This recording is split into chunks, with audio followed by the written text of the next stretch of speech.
and serving and to provide the safety and well-being of our city.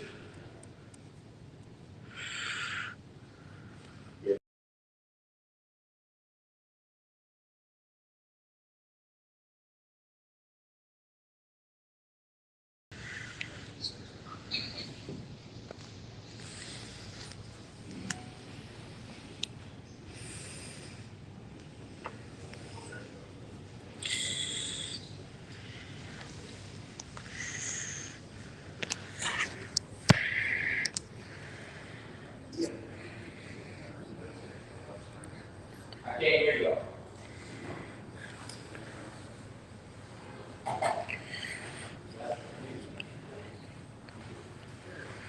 Yay. We can move on to the next slide, excellent slides.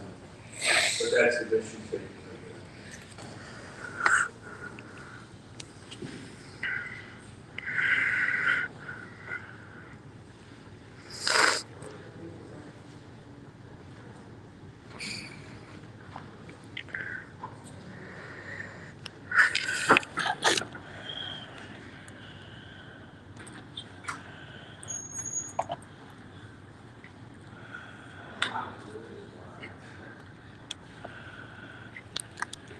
I can just move on up.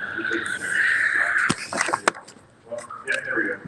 Second slide is the visions and pillars of the community. With that, I want to share one of our vision and pillars that I would like to implement as the police commissioner. First and most importantly is community policing. This is the only part of the consent decree that we are not that we're behind in compliance. It's the part that has led to a lot of the issues that we've had with the community by just not getting the community engaging. That's my number one priority. We'll see if I'm confirmed there'll be some people that change seats to help us move towards that. We have to improve the efforts to engage the community and make our community safer by using community policing strategies citywide. Secondly, we must continue our progress on reducing violent crime and addressing all crimes. Third is staffing or staffing shortages. We talked about that. It's not an excuse. We do what we have. We are 500 officers short. Consent decree progress. We're not confirmed by 3 years. I want to have us out of the consent decree by the time I turn the agency over to the next commission. And also, number one, that's going to help a great deal with boosting morale within the department so that we can be a better partner. Next slide. Community policing. Under community policing, we must move from the warrior mentality to become guardians of the community. Under our community policing plan, we must make more time for officers to engage the community. This means 40% of each hour should be spent in communities doing proactive enforcement, such as foot patrols, talking to the residents with the goal of improving policing, community relations, and working collaboratively to create problem-solving partnerships with the community. We want to restart our Explorers program, which basically went down to zero. That thrived when I was the major in the Northeast. We had about 14 Explorers. I want to get that program up and running. Cadets, auxiliary program, which we have some auxiliary officers. I want to build that up to help with the burden that's on the patrol officers. And we already started promoting our cadet program in hopes of reviving it in the near future. And then in our professional staff, we want to bring in interns. We just had 2 come in today from the University of Maryland. We want to expand our neighborhood policing plans to work directly with our neighborhoods and identifying priorities and strategies to address crime and quality of life issues. And we want to continue to build on our current district commander meetings and monthly newsletters. And lastly, we are currently starting and even graduating new classes within our police department chaplaincy program. Next slide. Next one is crime reduction. Even though overall crime is down, it isn't enough. We must do more to continue to push the reduction of violent crime. As of today, homicides are down 20%, non-fatal shootings are down 9%. But let's be honest, the stats don't really matter if the citizens don't feel safe. So that's our number one priority. I can stand here and read stats and tell you how low crime is, but it doesn't mean anything if our citizens don't feel safe. It's also important that we continue to engage our stakeholders and partners and working collaboratively to address the rise of crime involving our young people. Homicides involving juveniles are down compared to last year, but shootings involving juveniles are up significantly. Together with our communities, we must be intentional in our outreach, increase our community policing strategies, and implement evidence-based enforcement strategies to safeguard our young people. Our Addressing property crime and quality of life offenses must also be a priority. This is not a mass incarceration or aggressive policing. This is community policing where we get the individuals who need help, education, drug treatment, whatever it is to get them out of the life. We must take a comprehensive approach to ensuring consequences when necessary, but also services and resources when needed. Lastly, we must continue to work on the group violence reduction strategy and reducing homicide and non-fatal shootings. This is about collaboration and working with all our partners, stakeholders, and most importantly, our neighborhoods to reduce crime in our city. Next slide. Staffing. As I mentioned earlier, we are more than 500 officers short, to be exact, 552 today. But that's actually encouraging a little bit because last week it was 555, so we've actually gone up 3. We're going down 3, whichever way you want to look at it. I want to be very clear that this is not an excuse, and we can't afford to hide behind staffing numbers. Even if we hire 100 cops today, they're not going to be on the street for a year. So we've got to work with what we have, and we have been doing that, and the men and women have been doing a fabulous job so far this year, and we'll continue to push the best we can. While staffing shortages are not unique to Baltimore, we have to be creative, aggressive, and relentless in our efforts to recruit new officers and keep the officers we currently have. This includes looking at creating a lateral program. Other jurisdictions look to recruit our people and take our people after we train them. We want to do the same thing and return the favor to some of our other outlying counties and other state agencies. We have to put into place incentives for veteran officers to keep them. There's no incentive for an officer to remain after 26 years. They stop getting any type of pay increase based on longevity. Our recruitment efforts must become competitive. I think we are headed that way. Many different strategies to try to get officers to come here and to move into Baltimore and live in the city. In addressing our staffing shortages, we also must look at reorganizing the department, getting more officers out in the street, but being creative in how we use our limited resources to reduce crime and build trust. Lastly, I want to reach out to former officers who left in good standing. For the last couple of years, we've had almost 200 officers either separate from the department, resign, or retire. I'm going to reach out to them and ask them to come back. And hopefully someone will come back. If we get 10%, that's 20 more officers. This is the way to attract officers still interested in serving our department in our city. Next slide. Next is consent decree. 85% of all paragraphs in the consent decree have been given a rating of either being in initial compliance or on track for initial compliance. We continue to work closely with DOJ, and monitoring team has said that BPD is firmly on the path to compliance. BPD has played host to over 40 other police agencies throughout the city, throughout the state, the country, and actually the world. Someone from Taiwan came to see what we were doing, to see how we built the model for reform. But we know there's work to be done, especially around community policing, supervision, and discipline. My hope is to steer the department in full compliance and have a consent decree during my tenure. Next slide. Boost morale. We must do more as an agency to boost morale for all members of the department, including our professional staff. That includes continuing with civilianization, but also involving our professional staff more. In June, we brought back our pinning ceremony as part of the promotional process. We're talking about bringing it back as part of the graduation process. All things to boost morale, because a happier officer is more likely to engage the community and speak to the community and work with the community. Also, we must look to build a department for the future with new police stations, updated technologies, new vehicles, and more. Lastly, we must strengthen our partnerships across the board, from our neighborhood partnerships, local, state, and federal law enforcement partners, and all our stakeholders. Together, we are working to build a stronger police department that also move our city forward. Before I finish, one thing I want each of you to remember is that when you call 911 for help, we want our officers to consider that the most important thing happening in that person's life each day, and to treat it as such when they answer, regardless of the type of call or the quality of call. We must use that as motivation to treat every call and every person in need with integrity, dignity, honor, and respect. Thank you.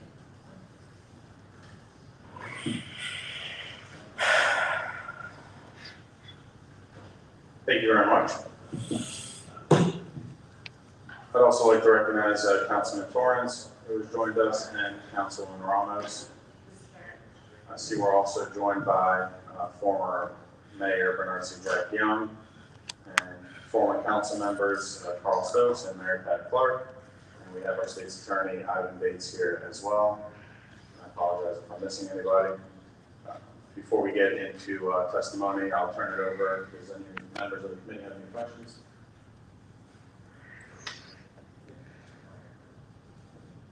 Okay, Councilman Burnett.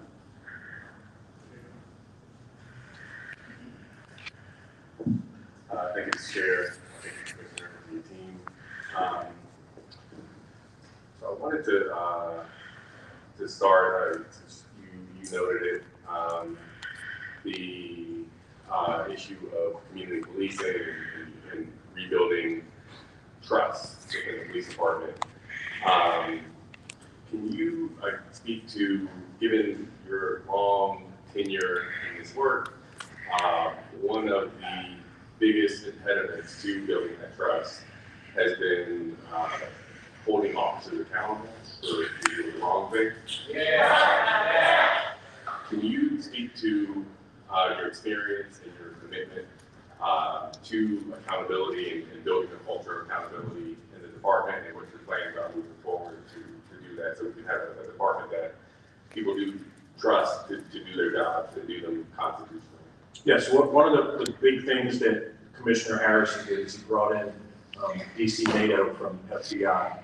What that does is first he's got expertise in the Public Integrity Bureau and Internal Affairs Investigation.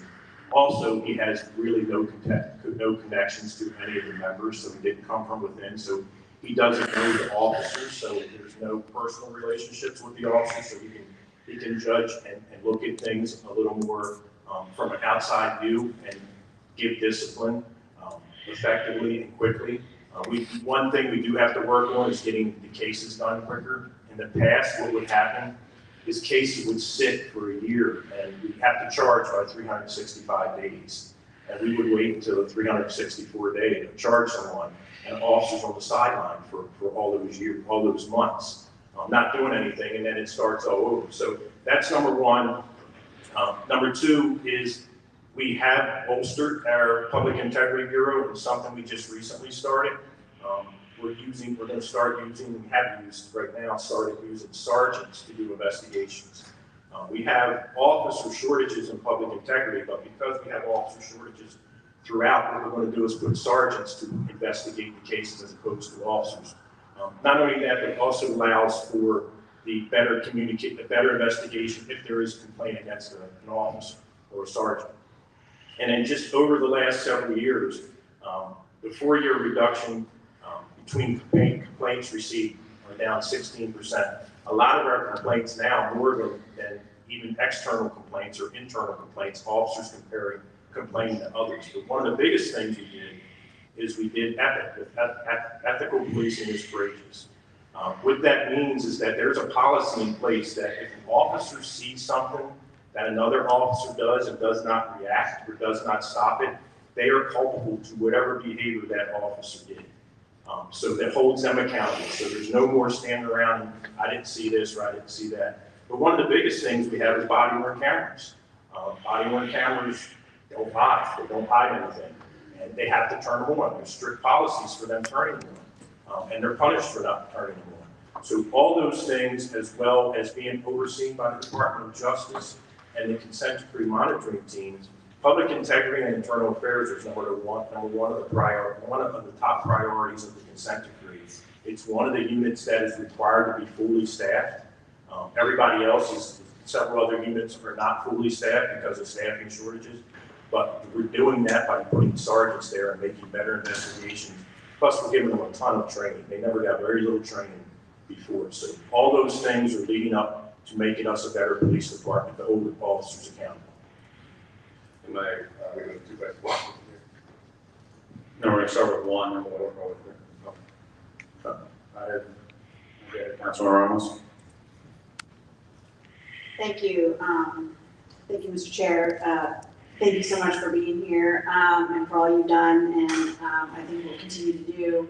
I had a question about when you're talking about staffing shortages. The previous commissioner put in the smart policing plan, And I wonder if you can talk a little bit about that, but also the fact that, the consent decree requires that, we do, a lot of proactive policing. I think it's 40%, 60%. Yes.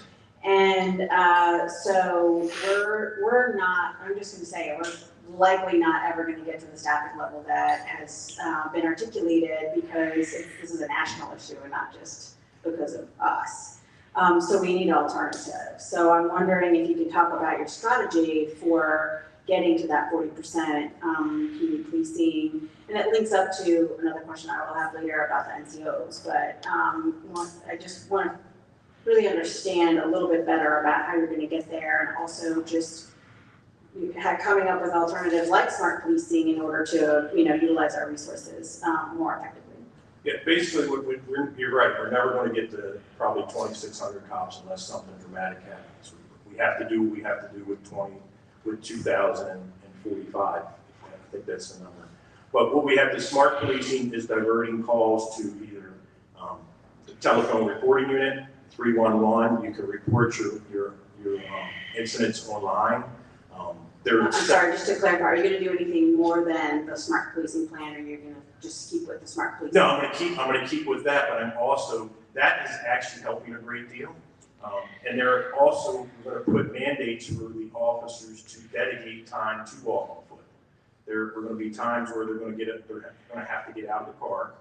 One of the things that we talked about at the consent decree hearing today is officers use what was called directed patrol. So what that usually meant is that they would drive through an area for 15 or 20 minutes and count that as proactive. That is going away. We will not do that any longer. So the only way you're going to get proactive enforcement is foot patrol, bike patrol, business check, vehicle stop. And we're pushing the foot patrol.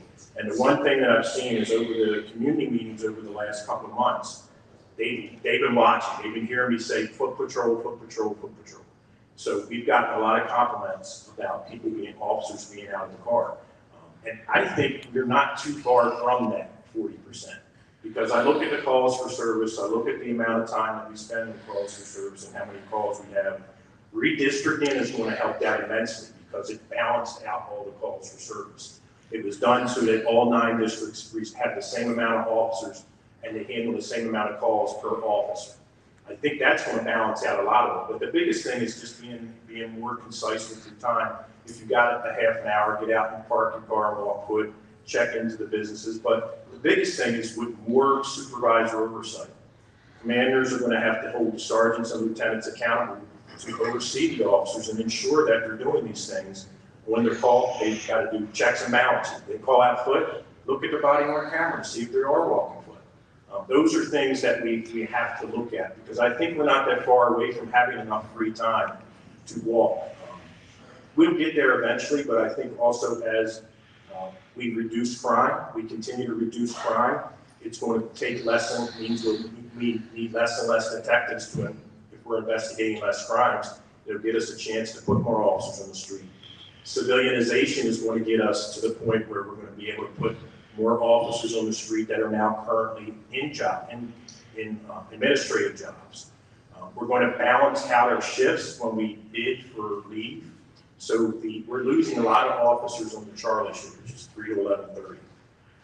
We want to add more officers on there because more people will work overtime on Baker shift during the day than they will on night work.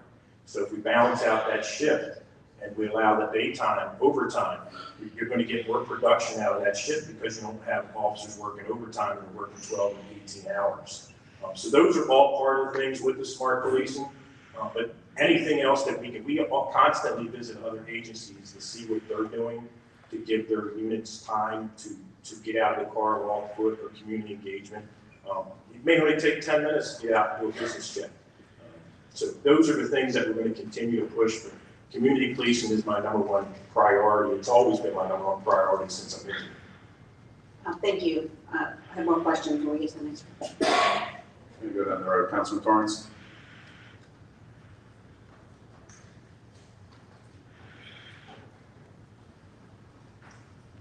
Thank you, Mr. Chair. I'm going to stay along with the questions that my colleagues have asked in policing because excuse me, I want to stay in line with the conversations in terms of community policing, given the areas that I do represent.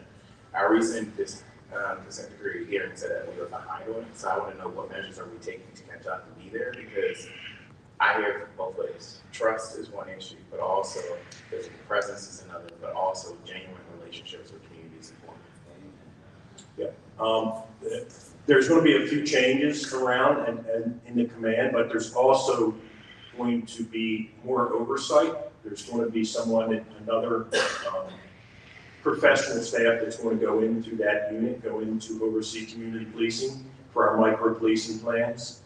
So we're going to add more oversight, and we just have to hold our commanders more accountable for having the officers get out of the car. Go, not the same 3 or 4 officers that are NCOs that go to every single community meeting or the ones walking foot. It's got to be every single officer. When we went to New York, I was part of the contingent that went to New York to see what they were doing with the neighborhood policing. That's where the concept of neighborhood coordination officers came from. But the concept was every single officer becomes a neighborhood coordination officer, not just the 3 or 4 that are in the unit. And the biggest thing is just getting them out of the cars, getting them into community meetings. And it's easy to do because if the major goes to a community meeting, bring in the post officer. Don't you want to know who's working your post? And bring the officer in. Once they get in there and they see that it's more of a relaxed atmosphere, they introduce themselves, they say what they need to say, and they get out to the community, and then people recognize them. I also want to get our officers in the schools. One of the things that came up yesterday in the meeting that we were at last night was reading partners. That's an easy way to get our officers to connect with the young people. I did it where you spend an hour a week, half an hour, 45 minutes a week with a young person tutoring them in the school, him or her in school. So get our officers in the school a little bit more. School police are in there, but there's also things we can do to connect with our young people, because you see the young people in school and then you see them out in the neighborhood and they say, hey, that's Officer such and such. Different things like that. LA had a very interesting thing that they actually made baseball cards with the Dodgers on one side and the police officer on the other. It was pretty cool. They did it years ago. So maybe we can do something like that, something where we get our officers out in the communities more. And again, the thing that's going to help a lot is the redistricting, because no longer is one district handling the majority of the calls. The Northeast used to get almost 20–30% of the calls for service. That has now been balanced out. So those are the type of things that we have to basically not just ask the officers, but we got to force them to do, because if we don't, we're never going to get out of the consent decree, because we're behind in community policing.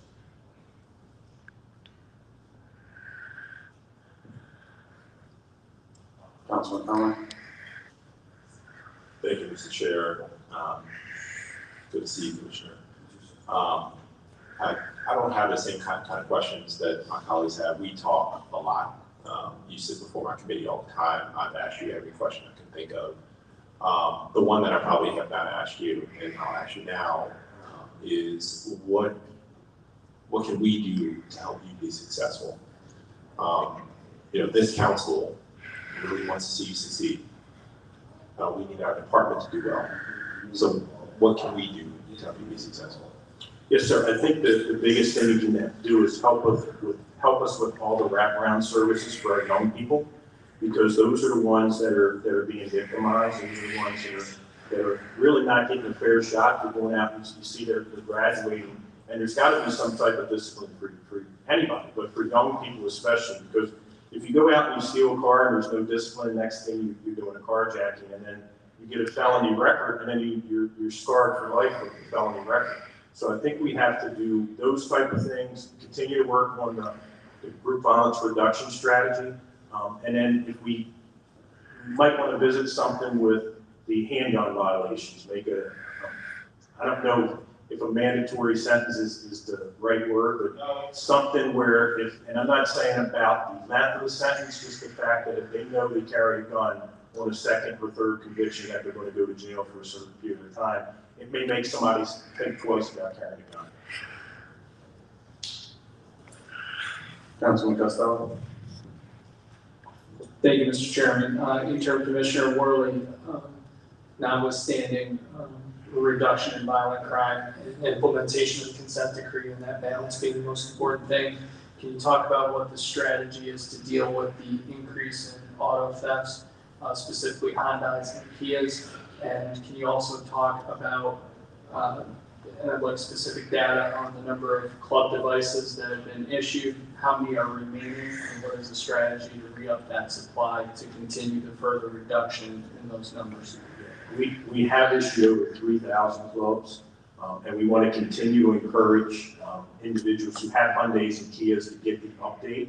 But even if you get the update, we talked about this today at Concept, even if you get the update, you should use a club, because what will happen is they see the Hyundai and Kia. There's a little sticker I think they give you for if you get the update, but it's a tiny sticker, and the car thief's not looking at the sticker. So if they don't see a club, they may still break into the car and try to steal the car, and it becomes an attempted auto theft, which counts the same. So we want to continue. We would like to buy more clubs. We also have to, and Hyundais and Kias are only about 33% of the stolen autos. It's another 67% of other vehicles that are being stolen. And what we're finding is that we continue to arrest young people over and over again for these stolen autos. So that's the biggest push, is that we have to hold the young people accountable. But we have to increase our car stops. We have to look for the vehicles that look suspicious, check the tags to see if it's a stolen car. All those different things, and be more proactive as we drive through the neighborhoods to pay attention to try to eliminate a stolen auto before it actually happens. I know some of our officers have even knocked on the doors of Hyundai and Kia owners to give them a club. And I'd like to buy more. I don't know if we have any left at all. Yeah, that was the second part of it. We're all out. Yes, sir. And the last part of the question, so what's the strategy to get more of those and continue distributing those? We're probably going to have to purchase them on our own because of that we've got a lawsuit against Hyundai and Kia. So I'm not so sure they're going to give us more, so we might have to purchase those on our own. Thank you, Mr. Chair. I'll follow up with the CA after what the strategy is on that. Thank you. Councilman Porter. Thank you so much, Mr. Chair. Interim Commissioner Morley, I just want to go back to what you were talking about, community policing and connecting that to officer discipline that is not happening. Since you've been interim commissioner, I've raised several concerns to you about the response times as it relates to 911 and officers actually showing up in the community. Can you walk me through what would be the change that you would implement if you become confirmed as a commissioner that you're not implementing now? Well, I think we are doing it now, because if there's a complaint, it goes to internal affairs. The biggest thing we have to do is if you're unsatisfied with any service that an officer gives you or doesn't give you, you need to call 911 again and tell them you want a supervisor, make a supervisor's complaint. The supervisor will come out. If the officer's neglectful in his duty, that gets put in blue team by that supervisor, and then internal affairs investigates it. So there's no excuse for officers not coming to a call. If you call 911, you get an officer. If you don't, then that's our job to correct that, hold the officer and the supervisor accountable. So that's a very nice, that's a good approach. However, that has not been happening in some districts.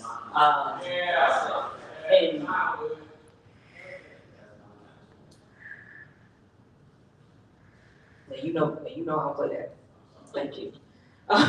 So having that response time,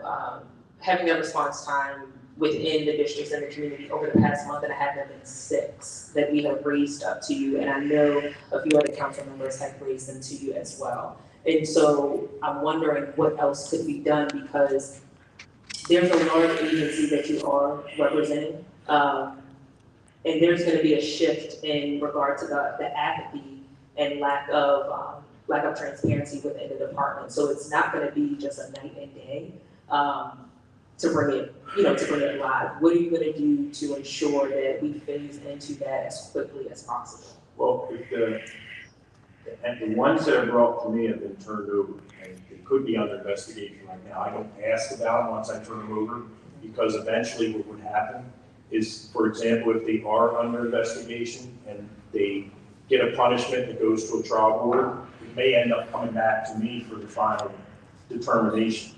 So I turn it to internal affairs, they do the investigation, and then they can hand out the discipline to the officers. So most of those ones that you sent, if they look at the body worn camera and find the officer, like a couple that we know from Brooklyn Bay, if it happened, those are already under investigation. So every single time we get a complaint that goes to internal, that's why we have to make sure we have a full complement of detectives and detective sergeants in internal affairs to investigate every complaint. It just doesn't happen in 30 days. Our average time, I believe, is almost 90 days, if I'm not mistaken, for 119 days to complete an internal investigation.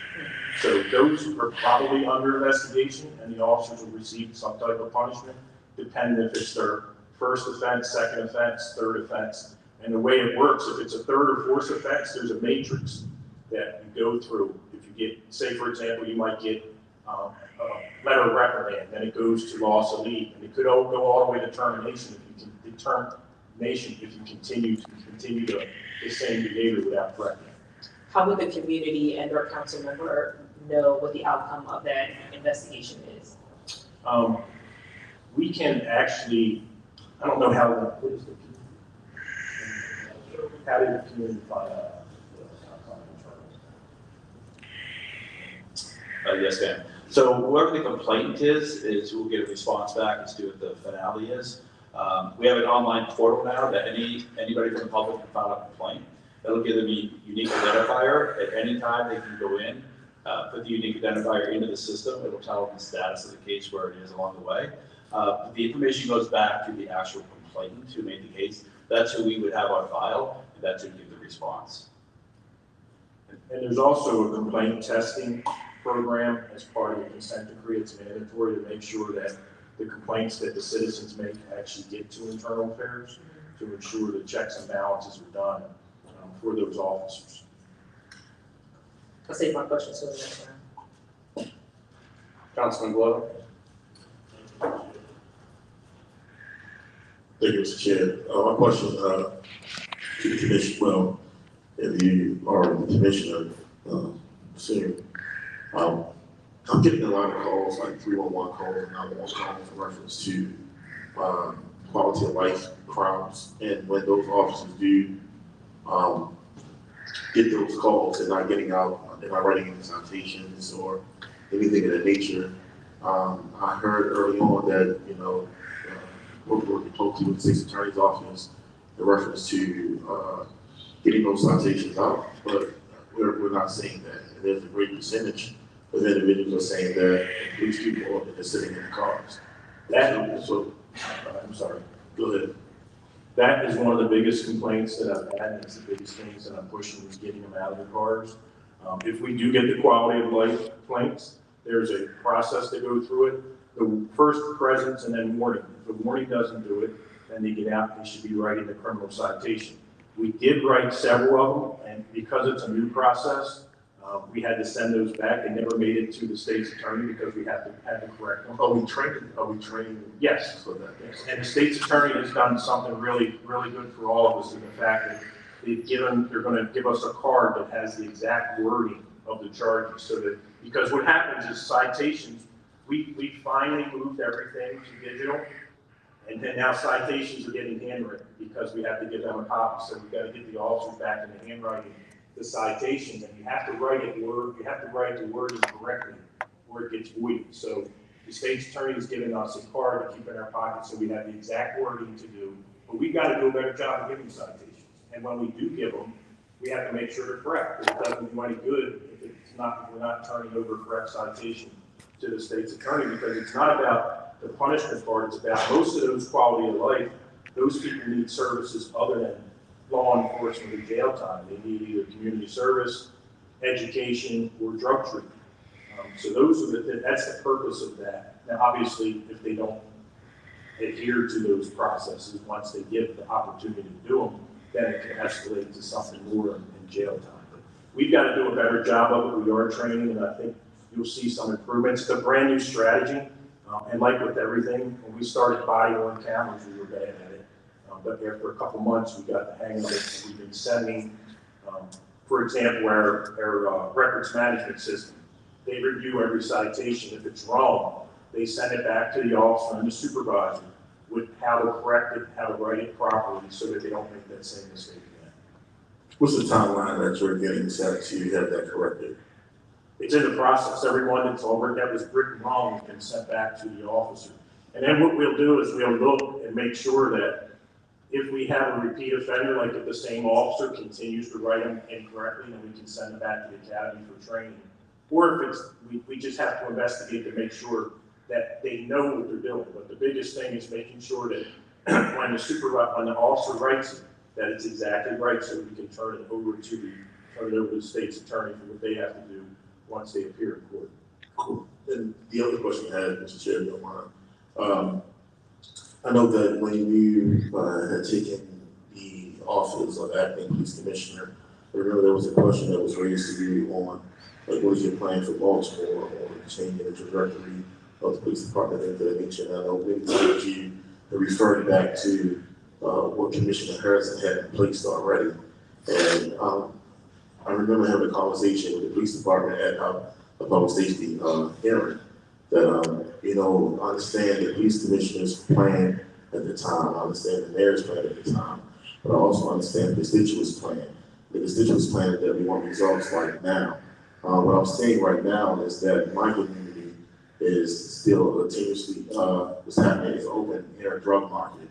And police are basically sitting right there in their cars and watching these transactions take place. It's disheartening to me because I get many phone calls and they're asking me, like, why aren't the police getting out of cars and approaching these individuals? I really have no answer to give them because I'm not the police department. But what I'm asking you to do is take more initiative of asking these officers, getting these officers to do their job. You know, approach the situation, observe, be more present to the community, and maybe we can solve some of the issues that we see that's plaguing our neighborhood in a better light because the community isn't seeing it. And I'm getting calls all types of night in reference to these open drug ad markets. I had video footage today that was sent to me of drugs, you know, transactions going on right in front of their home, and the police is like literally across the street. So we really got to change the record because that's what we're seeing in our neighborhoods, particularly mine. Now, I agree, the officers have to get out of the car and have to address it. What happens with a lot of the districts is we rely on the district action team to do all that type of enforcement, and that's not the right strategy because we don't have enough of them. So the officers need to get out and investigate the drug dealing. We make the arrests for the drug dealing, but we also use our federal, state, and local partners to help do some of these, the high-level investigations. But the street-level dealing, the officer can address it. I addressed it when I was an officer, when I worked the Western District.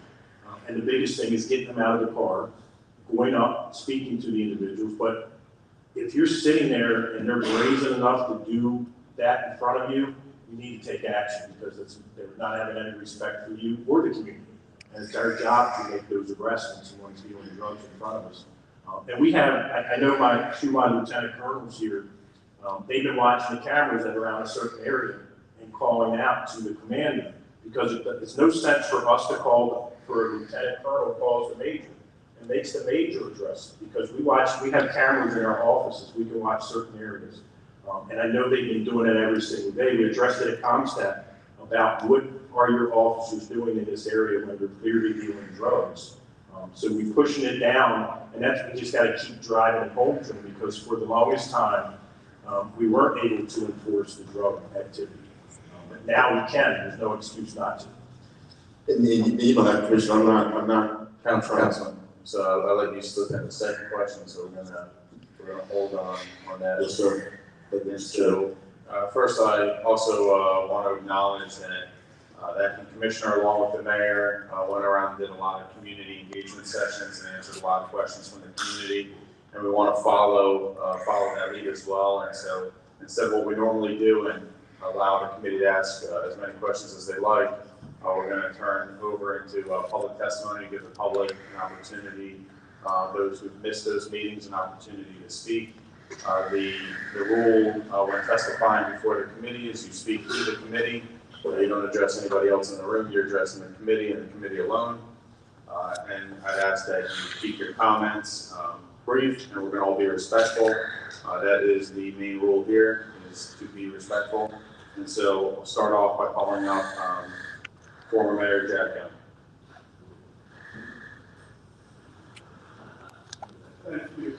You have to hit the right button until the red lights up red. Okay. Is that it? Okay, thank you.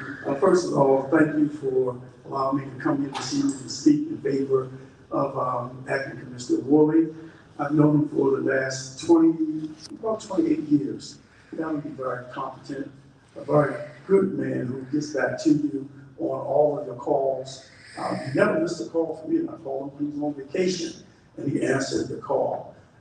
He is a person that was born and raised in the great city of Baltimore, and that's a plus for us that we have someone who is homegrown, come up through the ranks as an officer, lieutenant, major, and you know his history. I think that he's the right one to lead this organization. I was encouraged to hear him say that he wanted to get us out of this consent decree as quick as possible, because this consent decree is costing the city of Baltimore lots of money, and that money can be spent in other things like recreation centers and more equipment for our police officers. Those kind of things that we want to make sure that our young people are getting the tools that they need to be successful. And maybe we can get some of them to become police officers. I was happy to hear him talk about reinstituting the cadet program. You know, that's something that was dear to my heart, because a lot of young people who was in the Good Now PAL program became police officers. And this man here, I'm telling you, he's the right one to lead this organization. And I'm asking this council to make sure that you confirm him, because I believe he's the right one that can get us out of the consent decree. I believe he's the one that can get our police officers out the cars and get this community policing where it should be. I believe in community policing. I knew every officer that was in our community. And I believe he knows that because he grew up in Baltimore. He knows about community policing, and I believe he's the right man for the job. So thank you for this opportunity to allow me to come first. Thank you. Thank you, Mr. Mayor. Next up, State's Attorney Ivan Bates. Thank you. Good evening. First of all, I just want to say thank you for having me, giving me this opportunity to speak. One of the things being a state's attorney, we cannot be successful in fighting crime if we don't have a good partner. First, our partner has to be the police. We are the partners. One of the things you look at when you're looking at a partner, you look at an individual's partner, you look at the organization. We all know the history of Baltimore City Police Department, because we've lived it, we've seen it. Back in 1995, I was a young prosecutor. Back in 1998, Interim Commissioner Worley was a young officer. Our paths crossed. I left in 2002 and we stayed. For 25 years, we saw the good and the bad in the department. But he knows the department. He's seen what works, he's seen what hasn't. When I came back to the state's attorney's office, one of the things I told the citizens that I had the experience, understanding what needed to be done in that organization. Just as I understood what needed to be done in that organization, the state's attorney's office, he, Interim Commissioner Worley, understands that as well.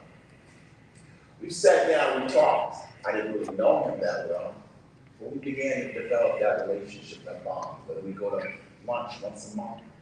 Our executive teams meet once a month. We talk, we discuss things. What you clearly understand is the most important part, he has a heart for the citizens and the people of Baltimore. We talk about family. He gives me advice on raising my young daughter because he's raised a couple of his. We talk about our love for baseball. We talk about what will work and what won't work in terms of policing and holding criminal element responsible. We also talk about a need and want to never ever go back to what we saw happen previously in the Gun Trace Task Force and the negative consequences of policing in Baltimore City. At the end of the day, I'm asking you, give me a partner that I can look at, I can depend on, and so that I can continue working for the citizens to fight crime and confront Interim Commissioner Richard Worley to be our next police commissioner. Thank you. Thank you very much. Next up, Councilwoman Clark. Oh, I need my pen. Yeah.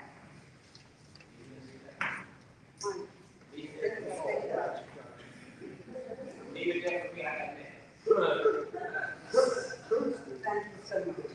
Yes. We always agreed that this was too tall, but we never had the budget to do anything about it. Yes. I was told to keep my remarks to 2 minutes. I wrote them out as a result. But before I begin my 2 minutes, I would like to say this. I agree that there needed to be meetings in advance before any announcements were made about who the mayor was going to introduce as his candidate.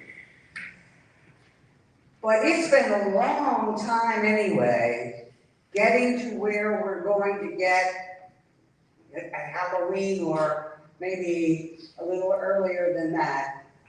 And a lot of things that we're talking about today, I'm going to guess that the colonel does not have right now the ability to do, because there is no commissioner. And I just think we need to be doing something there's nothing you can do except help this process along this evening. I'm just saying, it's been a long time waiting, and we're all very looking forward. So if I may just read at you, it'll be 2 minutes, I hope. Hi, Councilwoman. Nobody keep count. Mr. Chairman and members of the committee and of the Baltimore City Council, thank you for this opportunity to express my support of the mayor's nomination of Richard Worley as Police Commissioner of Baltimore City. I know you all know how you're voting, but I wrote this for this committee and its vote.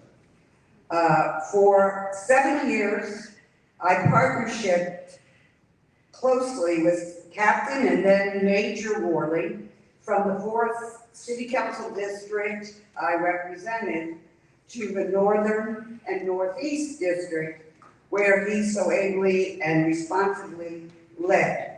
Special thanks as well to Commissioner Michael Harrison, who got us this far and deserves a lot of appreciation for his hard work, or we wouldn't be here tonight.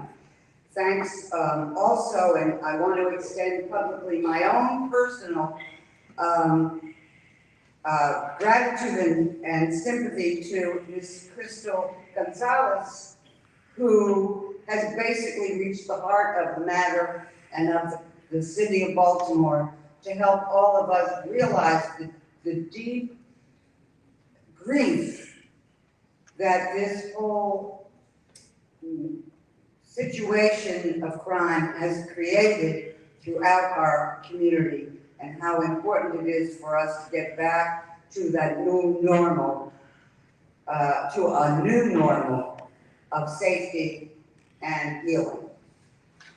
I admire Colonel Worley because this son of Baltimore gets it, does his homework, and regards our officers and citizens as respected colleagues with whom he shares professional and personal responsibility and service. If this is a partnership, so let it be. City Council colleagues, I know you spend so much of your time and work so hard to understand, keep up with, and struggle to resolve constituent problems. In my experience, Colonel Worley has done the same in tracking crime, its victims, and its violators, while meanwhile fielding those day-to-day citizen calls of personal urgency. In our 7 years partnership, Colonel Worley would often be alerting me to a problem just as I was trying to call him up to tell him about it myself. He's on the job all the time, and that job is a lot of things at the same time, all of which he, in my experience, he has done so well. In more recent years, Colonel Worley has expanded his knowledge and experience of police department responsibilities with a series of leadership positions in operations, criminal investigation, patrol, homeland security, the Public Integrity Bureau. I don't know how you got all those constituent jobs done, but you did. But first and foremost, Colonel Worley is prepared and committed to partner with our hardest hit neighborhoods first, and they will lead the rest. To review and embrace best practices of partner engagement and agreement to fight back our shameful record of mass shootings, gun proliferation, and stolen vehicles, and to restore in partnership the positive normal of safety and protection which all residents and neighborhoods deserve and require citywide. In the interest of time, dear neighbor, I'm wrapping up.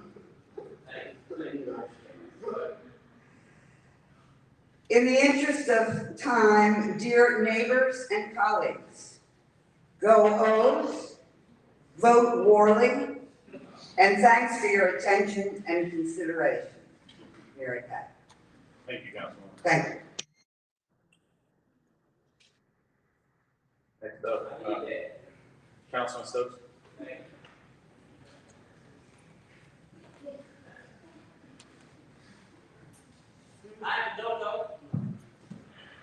Good evening, Mr. Chairman, Sean Total, council members, thank you for giving me a minute. I had 30, Mary Pat took 29 and a half, but we're okay.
he made sure that our well-being was looked after, and that's about it.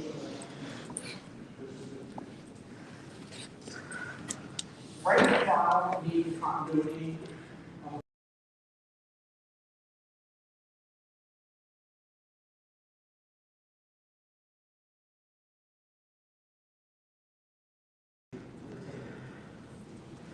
I'm imploring you to support him. I think a lot of you, but the agency needs a person that be willing at this time of history to carry us through to the end of the Little County Government. And as Councilman Stowe said, this is the right man right now to carry us through that. Appreciate it. Thank you very much, thank you for being here, and thank you for your service. Next up, we're still hearing a provide written testimony, Mark, and comments.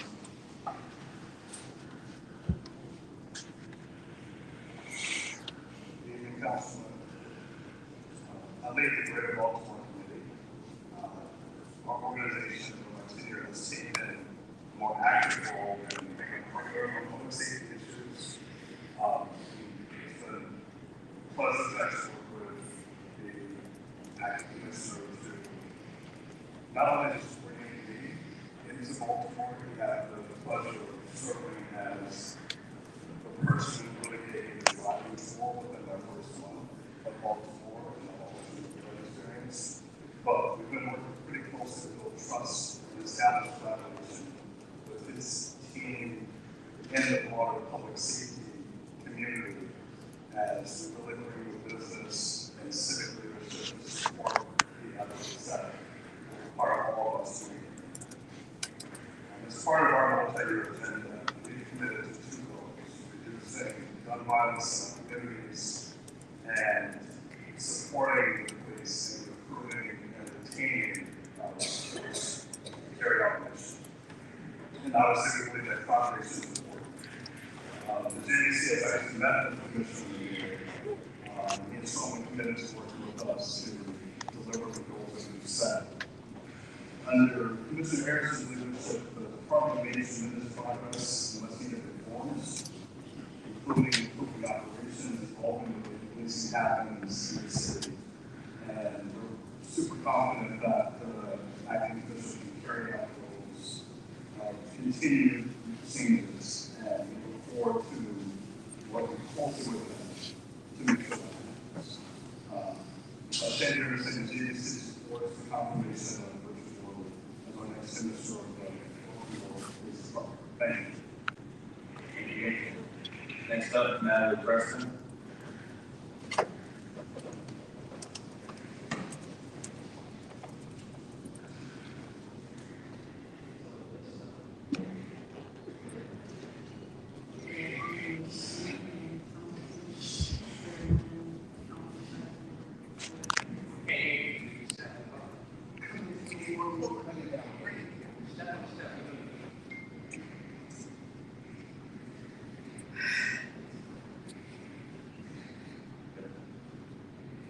Thanks for the opportunity to speak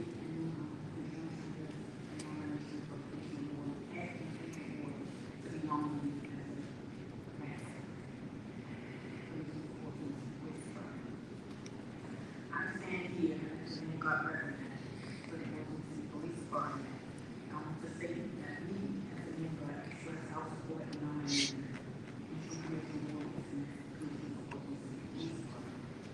Mr. William and I have met more time since he's been named to the commission than I have.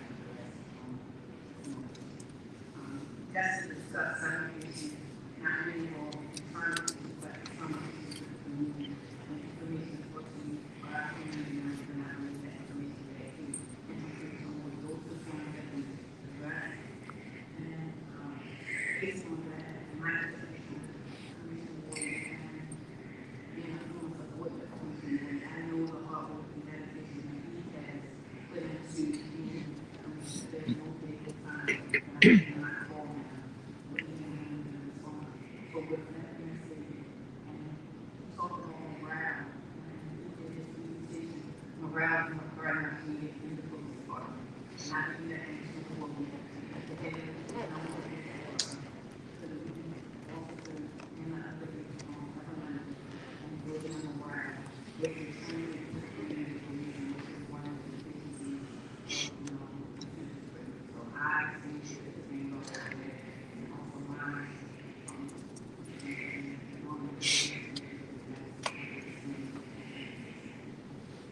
much. Next up, Daniel Burgess.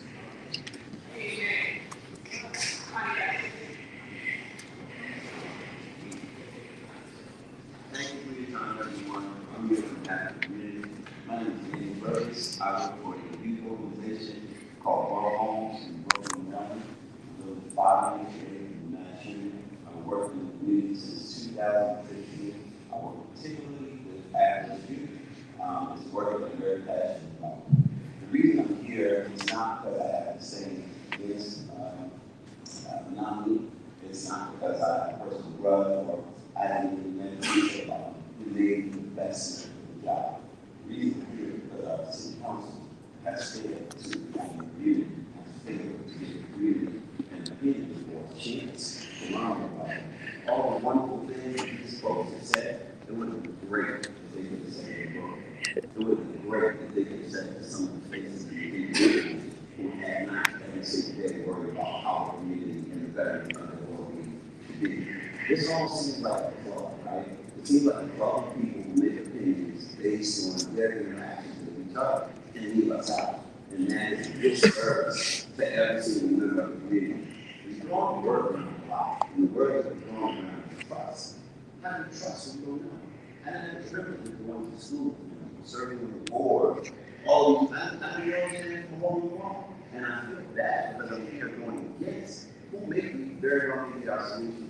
So instead of going about whether he should or shouldn't be, I like to have an ask and representation of the community in the whole process like this. This is real community engagement. And the ask is, and the selection process is such, it should be made public with all the experienced candidates who apply. If you had 2,000 people apply and you narrow it down to 5, make those 5 applications available to the public. This is a marriage between community and state. Community needs to be involved. Anytime there's a relationship, then there has to be communication. My next ask, a number of the final candidates range from 3 to 5. It's such a big, it's worse than Democratic Republic. You know, you don't get it to them. You don't get to say it. This is who the person is. And I understand it's your decision, but Baltimore is our home. When that Brooklyn 30 happened, I spent the entire week on my phone, day and night, calling and checking in with kids over and over and over again. I can't tell you how many mothers I talk to. I can't tell you how many kids I talk to now that are still dealing with these issues. We should be involved. Now, I'm not going to sit here and act as if this man has all the solutions. Keep thinking about consent decree. Bring all 229 pages of it. Judge Breedlove has to do with the process of whether this man is selected or not. He wrote it, right? And I'm just thinking about the numbers and how the numbers are skewed because it's certain things. Again, I read all 229 pages multiple times. We all know that.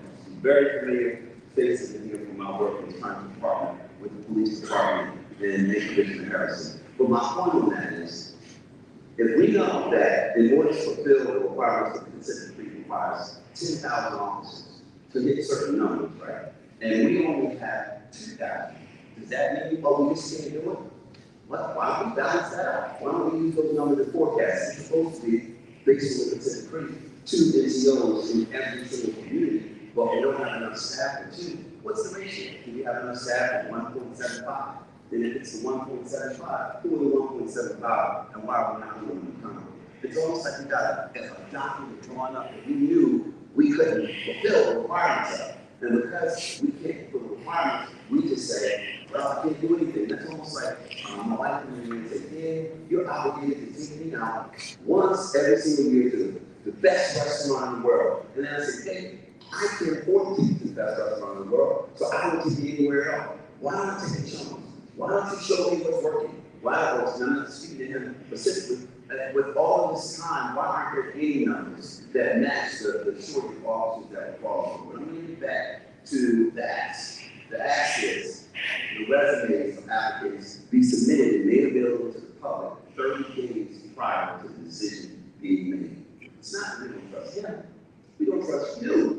You haven't informed us enough. You haven't made us a part of the process. You act as if you don't care, or our opinion doesn't matter. We want to champion the hero. We want to get behind the hero. But who gets behind who they don't know? This is a serious issue that we're facing here in Baltimore.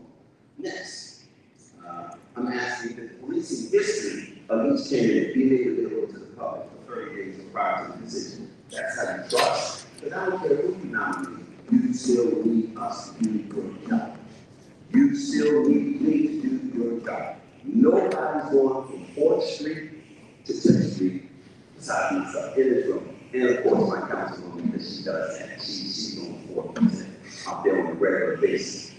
Next, the police commissioner appointed that's held, should have been in 3 separate town hall meetings, at least 1 week apart. I was here the last time the police commissioner, Harrison, did that blitz, where he went to 9 community town hall meetings in 1 whole week. And I had a phone in my pocket, I was supposed to be doing it, but I was recording the whole thing, and I was listening to everything he was saying, I was taking notes. And before I could digest what he was saying in 1 town hall meeting, it was on Merlot, it was on to the next. So I couldn't even properly prepare myself to ask questions and address. Why are we rushing the process that should be carefully taken, that should be carefully decided upon?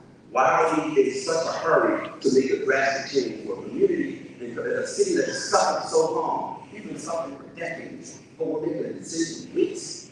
Let's be realistic. It doesn't even sound, okay? And here we go again. The next act, after being vetted in those town halls, owned by community members, they should also hold for those 3 to 5 candidates a debate, but not with community members, joining everybody else and go wild, right? But the council members that have to make these decisions, they should be the ones asking the tough questions for the public and for the community to see. I fell in love with my councilwoman all over again because of the questions that she asked. And when I go back to my Brooklyn community, anything she asks me to do, I'm going to do it. As much as she needs me to advocate, I'm going to advocate because she advocates for me. She advocates for us. We are sick and tired of blank faces and check boxes representing our community. And you're leaving us out of the loop. How do you ask us to be connected and care if you don't address us, if you don't treat us like people, if you don't treat us like what we say or our opinions matter? We know we don't make a decision, but let us feel involved. Let us feel connected. Let us feel as if we are important. There is no trust without a relationship. He has a relationship. She has a relationship. They have a relationship. I don't have a relationship. I don't know this. I don't understand from a hole in the wall. And no, he doesn't have to come to me. All right? No, he doesn't have to come talk to me. But if this is your candidate, make a minute and a 30-second infomercial statement. Put the statement on social media platforms. Put some information out where the public can vent or see the candidate or the person that's going to be running in this office for the next 4 years or so. The 2 more requests. That the town halls are recorded and released to the public viewing with no less than a week for us to see. This is not on C-SPAN, not coming on 3 o'clock at night on some dinner channel, but social media platforms, YouTube, the things that the 14-year-olds and the 15-year-olds in my community watch. Because if we leave them out now, when they're 24, 25, they won't know what a city council member is. They won't know the difference between the mayor and the police commissioner. I deal with it every day. They don't know what these things represent to you. You're widening the gap and you're making my job a lot harder. Which I think probably less half of what everyone in this room gets paid to do their jobs. Okay? And then my last requirement is that the neighborhoods that are most affected by crime, when we talk about bringing a police commissioner in, it doesn't have to be all, maybe the 3, definitely Brooklyn. That candidate to spend some time in that community. I'm not talking about the infamous walkthroughs. I'm not talking about the town hall before. Spend 3 months. Go to the, or a month. Go to the high school. We talk about community engagement. That's just a word. Real community engagement. If you want to engage in Brooklyn, don't set up a town hall where parents have to work 2 to 3 jobs and have to let their employers know a week in advance that they need time off so they can be to the town hall, or they're fighting traffic, or they gotta ride 2 buses because you have to ride 2 buses to get to certain areas in the community. have them come to Ben Franklin High School and say, hey, Ben Franklin High School, when is your next back to school event? I want to be at your back to school event because parents are going to be there. I want to, when is your next big volleyball game? When is the next City of Refuge Church? They do amazing work in the community. Meta Church. When is your next church or social event? I want to be there. Again, I'm going to finish up real quickly. I have no problem whatsoever with this gentleman. He might be the right person for the job. I don't know. And I feel like this is a disservice to him, done on behalf of the council and the rest of the staff, by flying him up here and asking the people to adapt to a change like this after we just got over Harrison, after we just got over a mayor on their way out, bringing the next commissioner in. It's unfair, it's dishonest, it's disgenuine, and you're causing more harm to the reputation in the community than good. Thank you. Thank you very much.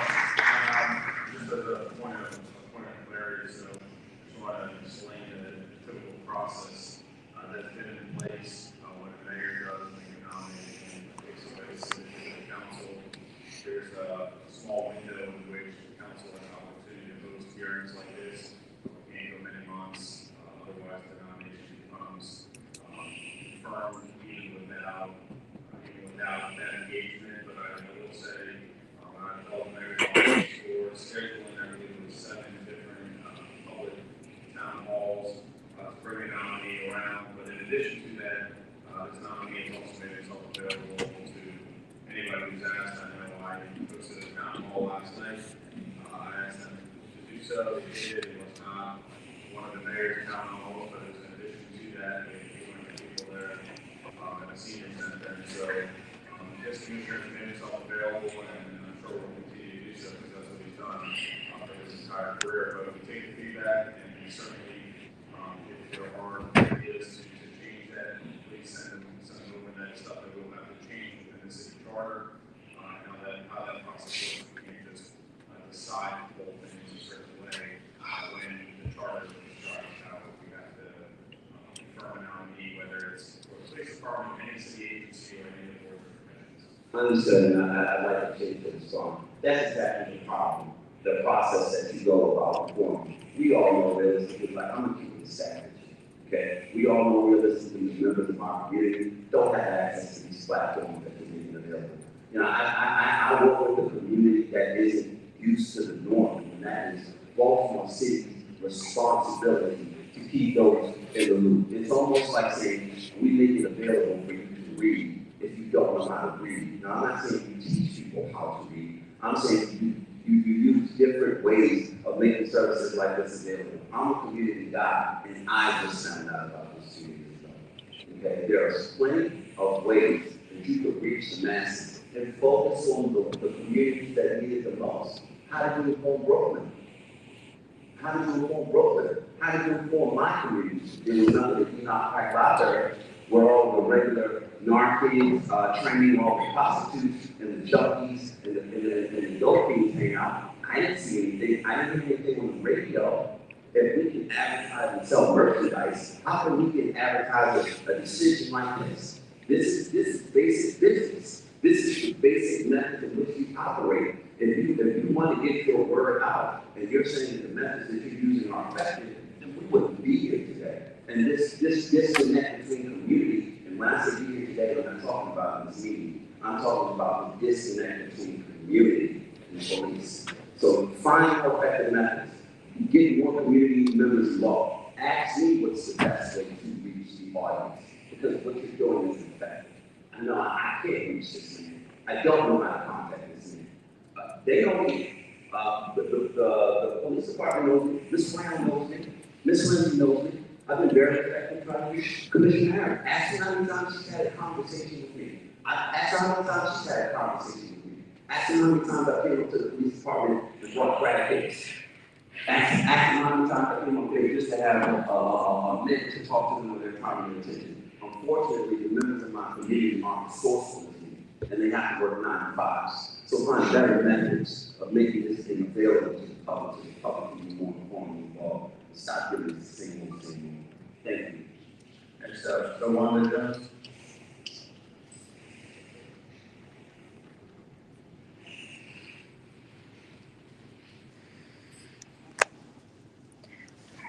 Good evening, I am Tyrone West, I'm Sister Tyrone West, I'm one of the community activities.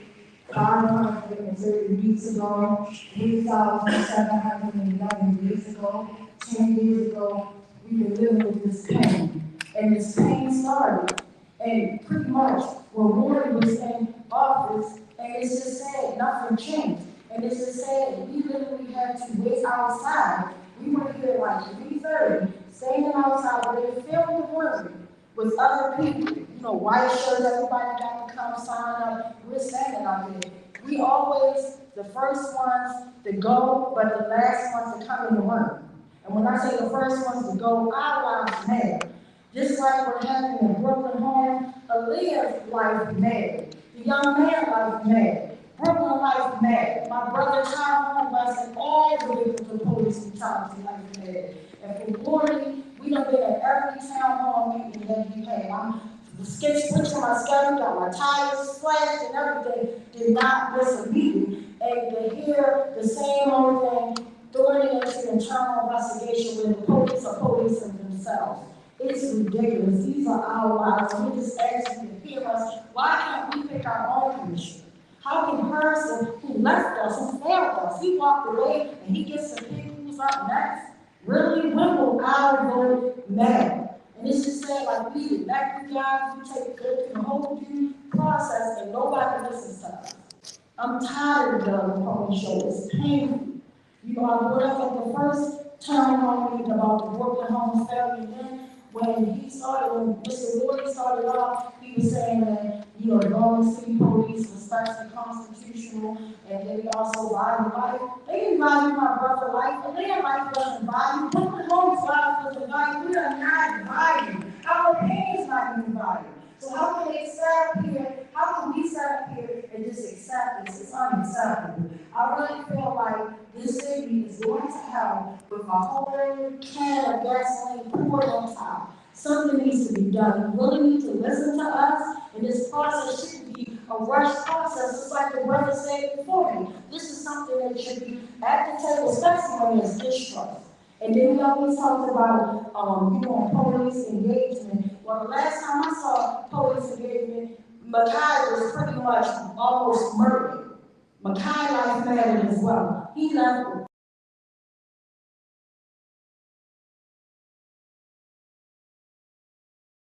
Something from different buildings that were pretty much interrupted, unexpectedly. It's just saying, like, this has been happening for over 400 plus years. And at the end of the day, I'm going to keep on fighting, not just for my brother Tyrone West, but for all the victims of police brutality and murder, because it's all the same game. They don't care about us. They always use our pain for their gain. It's time that you listen to them, because we are the ones getting murdered. They're coming after the juveniles. Every day you hear about juveniles doing this bit, but you never hear about the good stuff that the juveniles are doing. It's sad, help the juveniles instead of trying to put them in the jail cell underneath the ground, 6 feet in the dirt. Our lives matter. Thank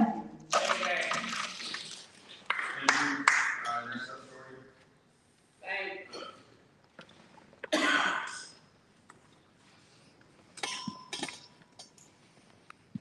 Can you hear me? My name's Shorty. I'm a community activist, and I'm gonna use my time the same way as everybody else. Ivan Bates left, and I know you said I ain't supposed to talk about people, but we're gonna play this right here, all right? U.S. District Court of Maryland. We spoke yesterday concerning your information and evidence about the Washington Police Department. We made a call this morning, but we have not written to you yet. Involving further instructions, we wanted to wait for receipt of materials. We actually received them today. What we're going to do right now is we're trying to find that contact with the U.S. Attorney's Office to send these materials to. Once we get that information, I will draft you an email with just more information, contact info, so you can check and see how that is going.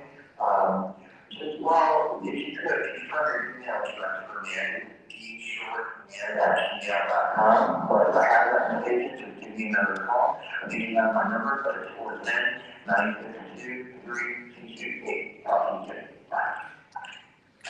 You had a town hall last night, correct? I was there, right? The conversation that we had last night was about policing in Baltimore City and Baltimore County, correct? The statement that I made was about Scott Shellenberger and about Baltimore City and Baltimore County Police Department, correct? I was kidnapped by the state. Baltimore City Police came to my house and more than one occasion and put guns to my head. You understand what I'm saying? You ever got a gun put to your head? It's not a nice feeling. It's a helpless feeling. Baltimore City Police Department came to my house and your city council, your mayor, ain't did nothing. Ivan Bates left the body here. This all on Ivan Bates' phone. You understand what I'm saying? Your state's attorney got this. The same way I did Shellenberger, Ivan Bates is gonna get treated tonight. We're not gonna go down with this Jim Crow justice system that y'all got in place. We're not checking on the boxes to lock up Black Baltimore.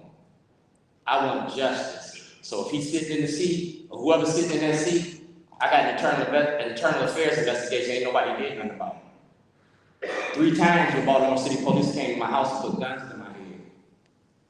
Activism isn't against the law. What they did to me is, kidnapping me is, not giving me justice is, and this is the place where I'm gonna get mine. I got my display outside, art and activism, the art of protest. Go outside and look at it. Y'all tore my stuff off the walls of City Hall, like the walls of Jericho, I'm gonna put it back up. You got criminal complaints against these officers. I got a Department of Justice and an FBI file, and y'all got that paperwork. If y'all confirm this man before y'all act on that paperwork, that makes you parties to a crime. Google search Operation Railroad in Chicago. Y'all doing the same thing here in Baltimore. I don't get no justice, I got more tapes to play. Next up, Dan Auerbach.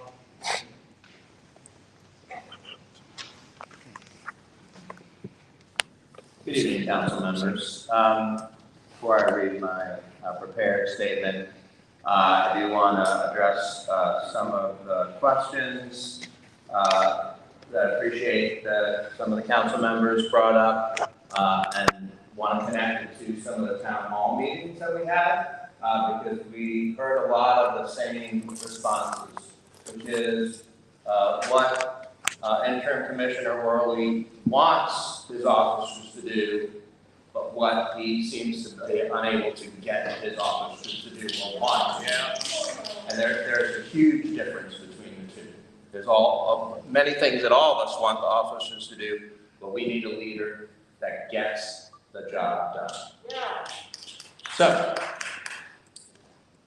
bad cops do not do bad things in front of good cops.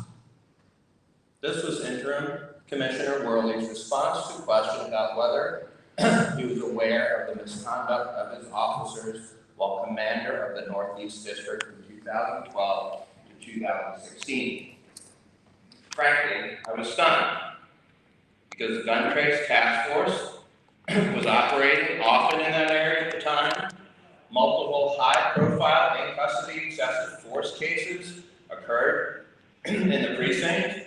Community complaints skyrocketed. Multiple officers were added to the prosecutor's no-call list, and overtime abuse was rampant. How is that even possible? As a former school administrator, if I received a single complaint from a student or parent about one of my teachers or staff members, I was going to investigate what happened and take action if there was a problem. This statement also made me recall the dramatic testimony of a DEA agent during the trial of GGPF officers. Notoriously bad cop Wayne Jenkins and the agent were in their cars in a parking garage in Prince George's County surveilling the same suspect. Jenkins gets out of his car and taps on the agent's window, and after identifying themselves, tells the agent he's doing his work to catch a monster. Pretty famous phrase that most of us know. Knowing full well that he was out of jurisdiction and acting well beyond his duties, Jenkins at that point had no compunction about revealing what he was doing, since there hadn't been any recourse for his actions from Baltimore Police Department. In fact, he had already been promoted the ranks for his aggressive policing. good cop, bad cop, federal agent, it didn't matter who knew what was going on. Worley's feigned ignorance of the bad actors on his former force serves only to highlight the effects of his inaction. In fact, there aren't good cops or bad cops. There is a system that has allowed even those officers with the best of intentions to fail the citizens they have pledged to serve. Who we choose to be commissioner matters. Not only has the depth of his delusion about the conduct of his officers become apparent, but in 5 town hall meetings, Mr. Worley never articulated an actual plan to fix the culture of the department.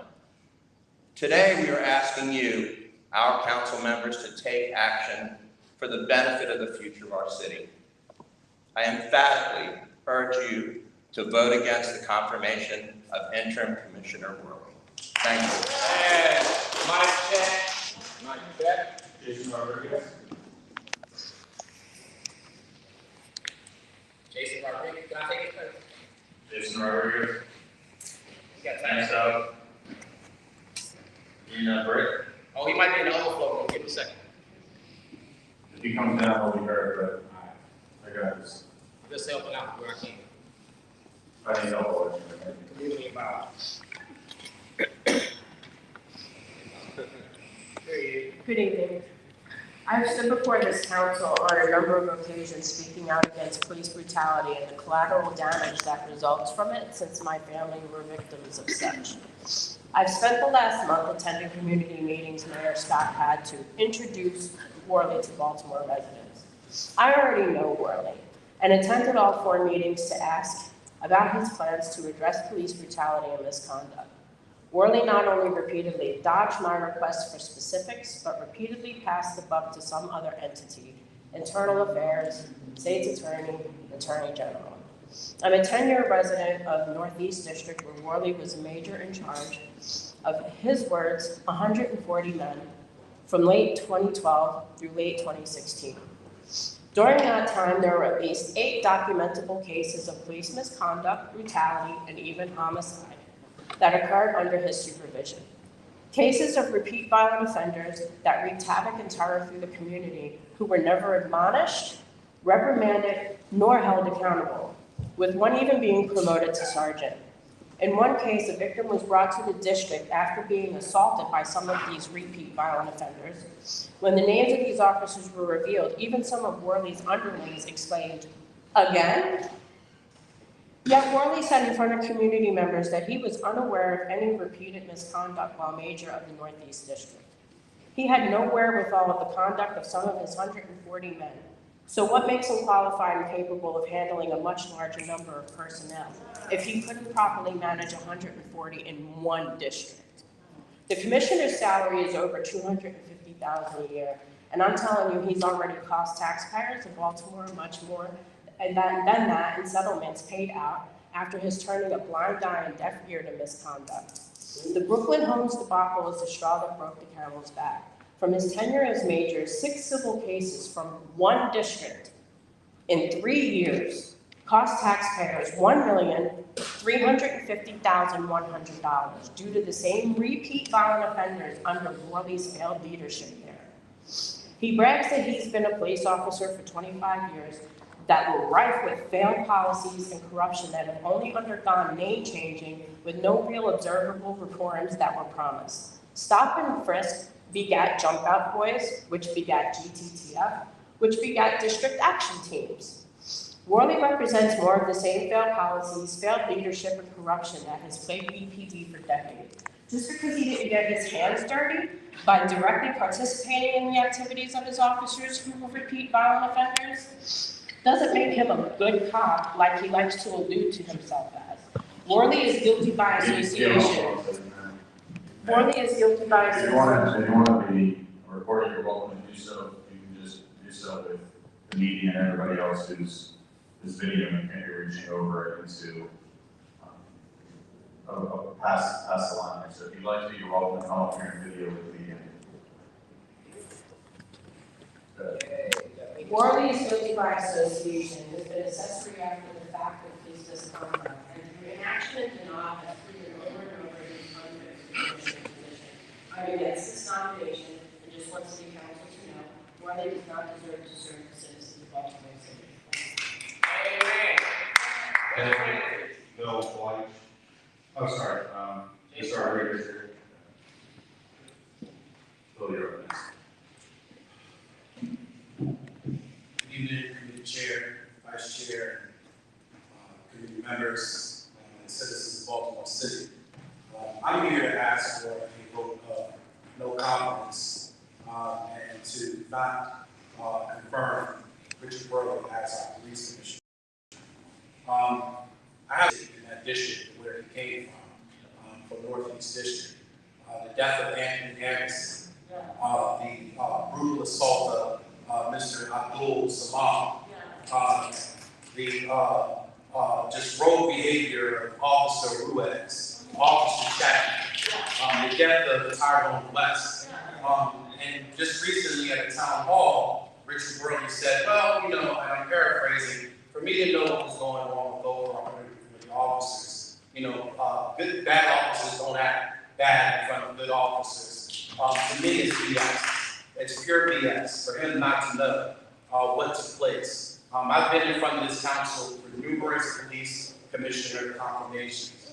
I told you do not confirm Dr. Anthony Batch. You did. The city ended up in a riot. I told you do not confirm Darryl D'Souza. You confirmed him anyway, knowing that he was the shift commander in the Northeast when a lot of this terror was going on in that district. And you still confirmed him anyway, and he ended up in federal bank. I've been in front of y'all, in front of this committee, talking about Commissioner Michael Harrison. And I just wanted to go over the number real quick. Since he's been in office in 2019, we had 348 homicides in 2019. 2022, we had 335. 2021, 337. And 2022, we had 333. And the citizens can tell you and can attest that they do not feel safe in this city, that this police department has not been reformed.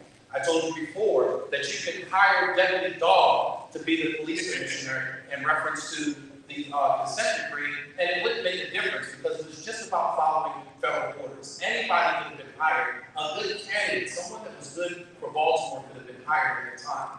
I'm thinking that maybe this is the history of Mr. Worley. Not paying attention as to what's going on in his department because we see exactly what his particular demeanor, his MO is, in reference to a mass shooting that took place in Brooklyn Hall.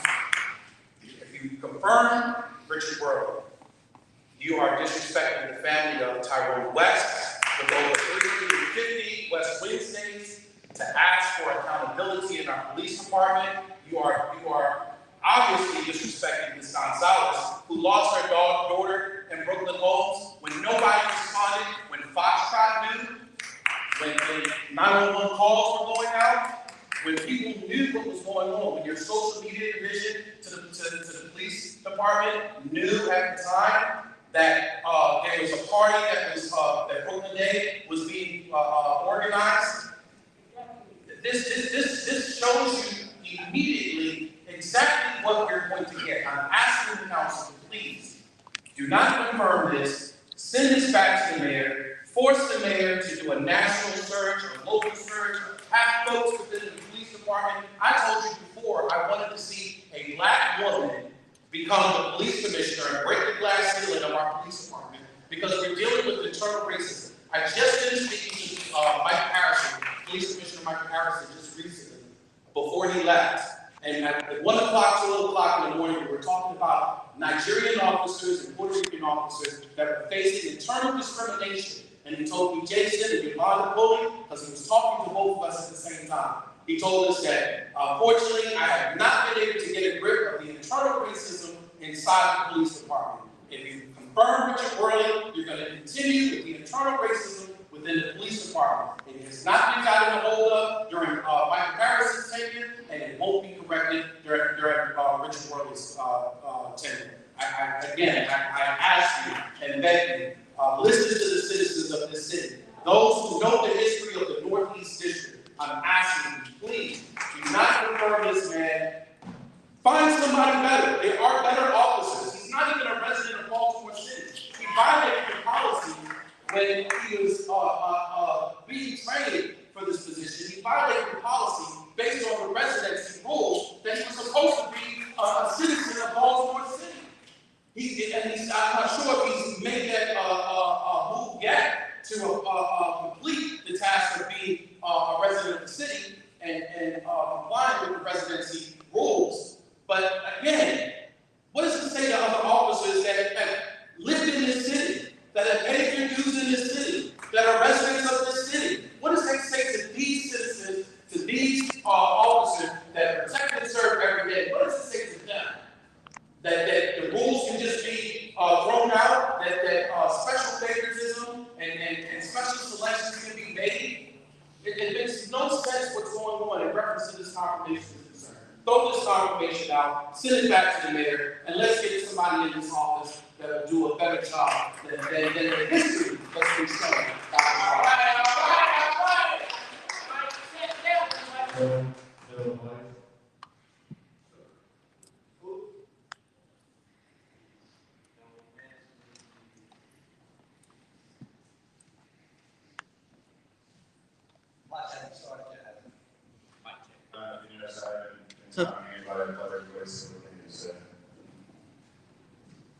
Good evening. My name is Bill White. I am strongly opposed to confirmation of Richard Ward. Ward was commander of the Northeast District in 2013 when officers from that district took the life of unarmed Tyrone West. I taught 3 of Tyrone's cousins. They're a wonderful family, and I firmly believe, apparently, unlike Worley, that the officers who wrongly and violently took Tyrone's life should be vigorously prosecuted. In 2014, with Worley still in command of Northeast, the independent review panel looked at Tyrone West's death. One of the panel members was Amy Dillard, a law professor. Looking back on that experience, Ms. Dillard has written, "It was a useless exercise that, to me, merely gave cover to the department and the state's attorney at the time for their decision to forego prosecution of the officers who killed West." And she concluded her some commentary saying, quote, "8 years later, I am stepping outside of my role as reviewer and recommending public prosecution for West's death." So now put Worley permanently in charge, someone who incredibly did not take a public stand against the racist and murderous brutality perpetrated by officers under his watch, would be to create a highly dangerous situation for residents of Baltimore City. At the recent town hall, Worley argued that he couldn't be expected to know about abusive actions perpetrated by officers under his command because being in charge of about 140 officers made it impracticable to know what they all were doing. However, as a teacher, I was responsible each year for an even larger number of people, about 150 students. It was incumbent upon me to know who was having suicidal thoughts, who needed extra one-on-one academic coaching, who was being bullied, who was bullying someone else, and who needed individual encouragement, and so on. I do not accept Worley's argument that he has no culpability for a murder under his watch, or that he had no role to play afterward in the important quest for accountability. I strongly encourage you to take a firm stand, oppose the confirmation of Richard Worley as police commissioner. Let's be clear, anyone who votes for confirmation, in essence, is helping to enable systemic racism and deadly police brutality. Next up, Mike Miller.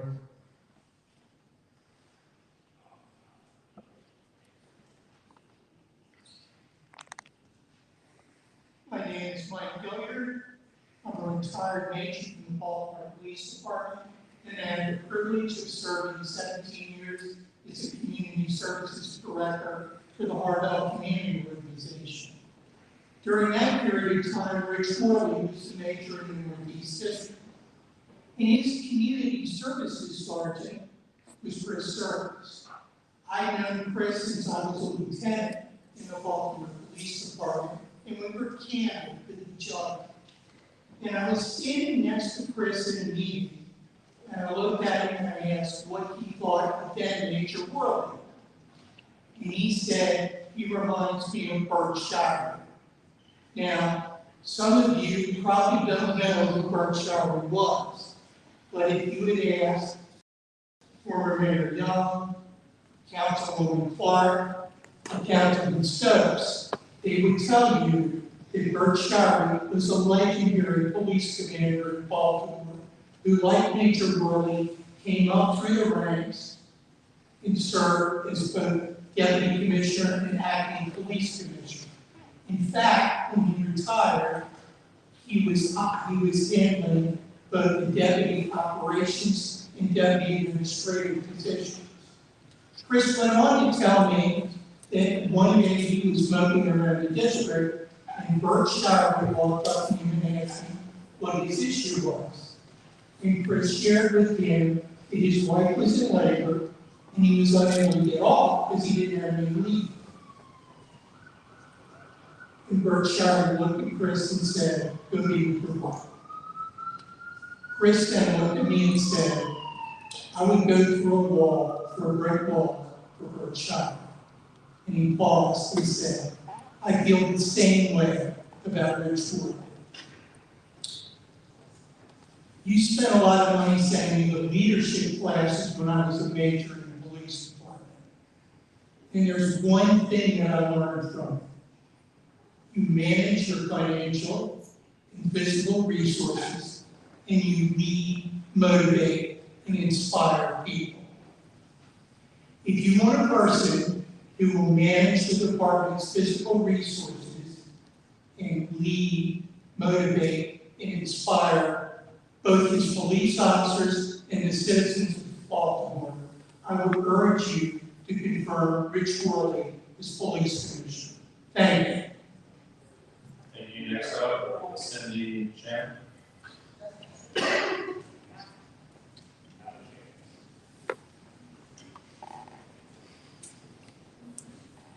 Hello, everyone. My name is Cindy Chan.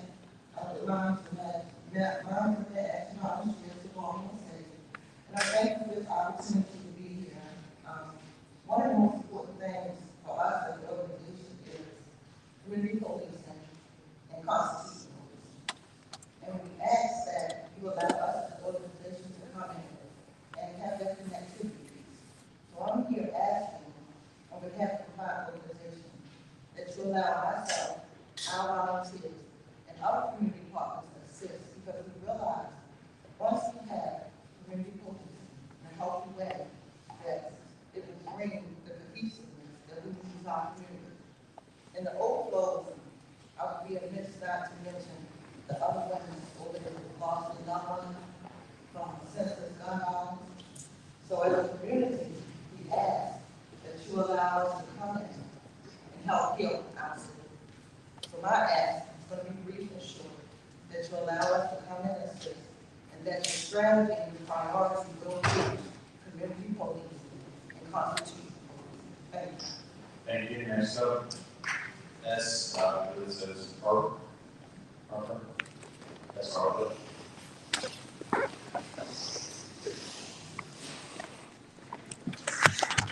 Good evening, everybody. So I've attended every single hearing regarding the confirmation of Richard Worley. And at those hearings, I shared my personal experience that when I was 14 years old, I was sexually harassed by a group of BCPD outside the aquarium. And they only stopped when I pulled out my phone to record them. I had a life-altering spine injury at a peaceful protest outside City Hall here in 2019. And I also shared that while working in Baltimore City schools, many elementary school children have shared with me that they have so much trauma with police that it was impairing their ability to be able to focus in school. So at these hearings, I asked Mr. Worley a series of questions.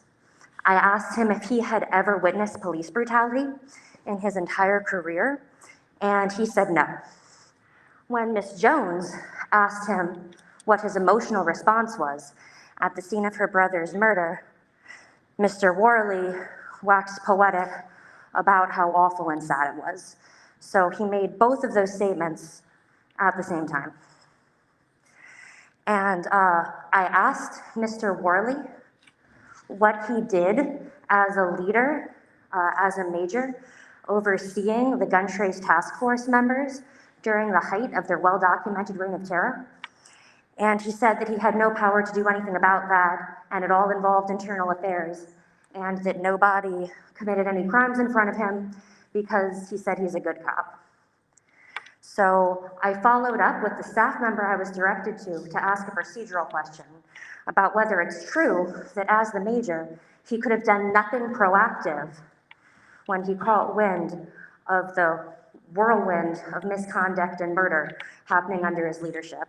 So I've yet to hear back procedurally whether there is anything else he could have done. And I have a hard time believing, and a lot of other citizens I've talked to have a hard time believing, there's nothing proactive a police major can do when they're at the scene of a murder of an unarmed man, and it looks like what they're hearing doesn't add up, when it looks like witness testimonies are being disregarded.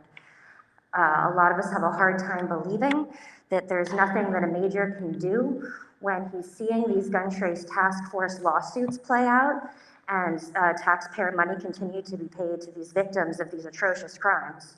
So I'd like to ask the council and other high-ups in the police department what it is procedurally possible for a cop in that position to do proactively as a major. And I'd also like to ask the council and higher-ups in the police department why a man who had domestic violence charges and a restraining order filed against him the same year that he became a cop was allowed to become a cop in the first place, and why this has never been addressed.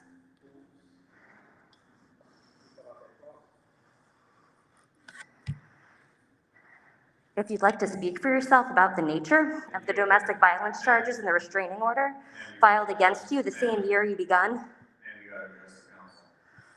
That's the policy for these hearings. So thank you for your testimony. The next up is Gretchen Cohen. Where do I follow up to get answers to these questions? Like what a proactive major would have done or could have done in his position, and who made the determination that somebody with a months-old restraining order and domestic violence charge can be a Baltimore City police officer? And if you have questions about policies and others, I suggest that you attend the monthly commander meetings that occur in all the districts. And that's the forum for that. But for here, you're asking, you're testifying before the council, for the council to make a determination. So thank you for your testimony. Was the council aware about the domestic violence charges and the restraining order? Next up is Gretchen Cohen. And be respectful of the next person who's trying to testify. Oh, I have all the respect in the world for Gretchen.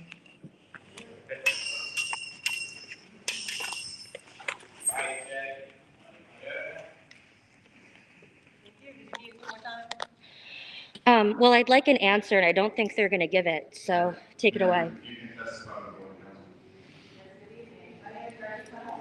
I'm a Baltimore resident. I live in the Northeast District, another resident. I've been there since 2012. Worthy said here today, the community engagement is his first priority. From the start, this process has not been transparent and has not given the community a choice who is chosen to lead our police department. We had to fight to get minimal community involvement. This hearing was originally scheduled for August, before the community town hall was even finished. Yesterday, the Board of Estimates was set to approve Worley's salary, along with a guaranteed year pay, whether or not he was confirmed tonight. That is not a good start for some complaints to prioritize building trust and community engagement. At the recent town hall, Worley stated that one bad officer is too many. However, he has been in leadership roles in the department for over 10 years. beginning his career doing zero tolerance policing, rising to leadership during corruption and violence of the government task force, and serving in charge of the Northeast District, and many given tonight, in things including Tyrell West was killed, Admiral Ron was beaten, Officer Chapman Louise, among others, wrapped up citizen complaints for abuse and brutality. Louise has been promoted to sergeant. Worthy has offered no evidence of any actions he personally took as a whistleblower or a leader to speak out against violence and corruption, to stand up for and protect the citizens of our city. This leader was either ignorant of what's happening, condoned and allowed it, or was an ineffective leader whose officers felt they did not need to listen to him. None of these scenarios, and nothing I have heard today, leads me to believe that Worley should be in charge of the entire department. I ask you to oppose the nomination of Commissioner tonight. Thank you.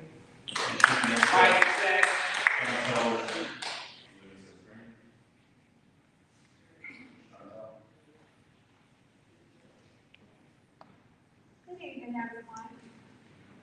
My name is Chantel Green. I'm on the Northern Springs Adult Medical Day Center as well as Nurse Guys. I'm an advocate for the elderly community, so I'm here to speak for my elderly population.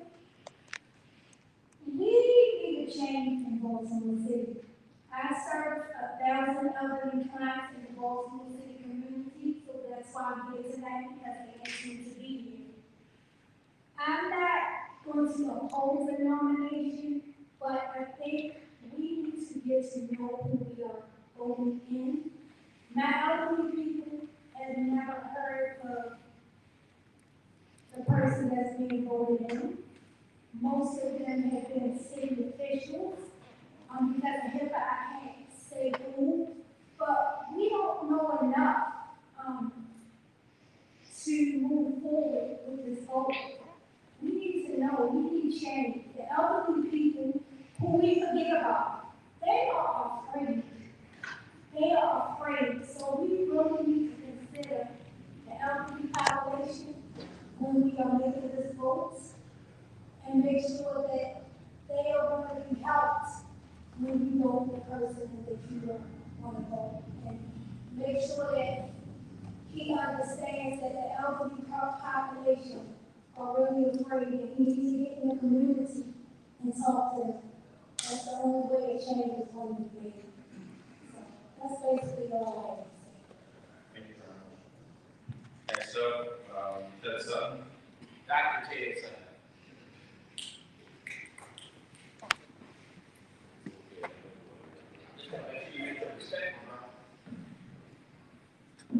Good evening. I'm Dr. Ted Sutton, the founder of Medicare Murder, and also People Can Change Youth Movement. And just to share, my grandfather was one of the beacons of defense and fought against the Klan in Louisiana. My father organized the Dr. King at Southern and Grand University. My mother worked for MAGA Evans. The same summer he was assassinated, and she also became a principal, and my father was pastor. I was a little child that looked up one of the rougher groups.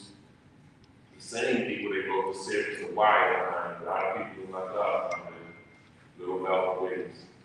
I only say that to say because I ended up actually asking God to give me a second chance in the Mitchell Courthouse building. 10 minutes before I was getting sentenced to 15 years, something I didn't do when I was on this crazy test, and I ended up changing my entire life. So I dedicate my life to trying to go after the youth, and some people have given up. And I only say that to say that when you look at me and you see I'm Dr. Ted Sutton, what's known as Crazy Ted, my whole thing is that it's not how you start, it's how you finish. And so I'm never going to give up on Baltimore. And I think that as far as I'm concerned with things, we need a police department that's not just fighting crime, but they're fighting for the community and with the community. And I say that because when we had the Freddie Gray uprising, Hogan said he wanted to meet with some gang leaders Ray Lewis said he was going to, come also. They didn't show up when I had brought some of the actual gang leaders during that time, because it was a letter that was put out that was a lie, saying that they were coming together to try to hurt police officers, and that was not true. And I talked with them, and they said, no, we're being set up. We would never type a letter and mail it to the police department to say we were going to commit a crime. I only say that is because an officer actually did show up, and he did talk with them. That was actually Melvin Russell. And he did talk with them, during that time. But I only say, this with the situation, to be a person that has dedicated my life and I'm fighting against what's going on out here, it's almost offensive to just say who is going to be, and then we only had one option, because I'm not anti-police, I'm anti-law. And that's what the whole situation is. So I think that we really should have more time to be able to have some input and not just one option. Because I didn't have no problem with, against it. Now, I did have a problem with the non-trace specials that was under it. But I didn't have a problem with it. So when I'm saying that, I think that we need to really take some time. And if he is the one that is the best candidate for the job, then let that be done. But until then, let the people have the opportunity to have some other options before we just say that this is being forced on us without any type of voice from the community. Because it seems like it's like a doctor that's prescribing medicine for a patient that they haven't spoken to. My name is Dr. Ted Sutton, and I support that message. Thank you, Dr. Sutton. Next up, Bill on the board.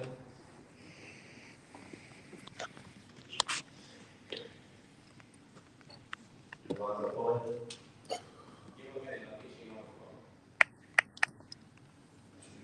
We will call up next up, Sean Aaron.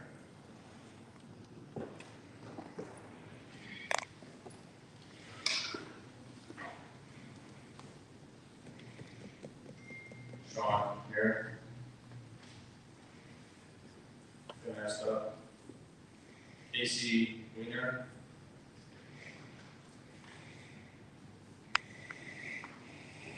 Mark Washington. How you doing, Mark? Hang it in there, Mr. Short.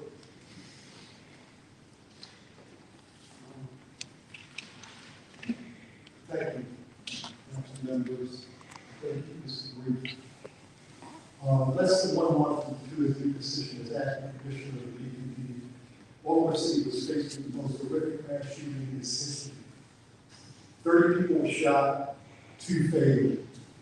2 families ripped apart by the brazen acts of those with whom we are for human life. The pain that those families must endure, unimaginable. Those sworn to protect and serve fail to deliver on the most basic aspects of their job, to protect and to serve.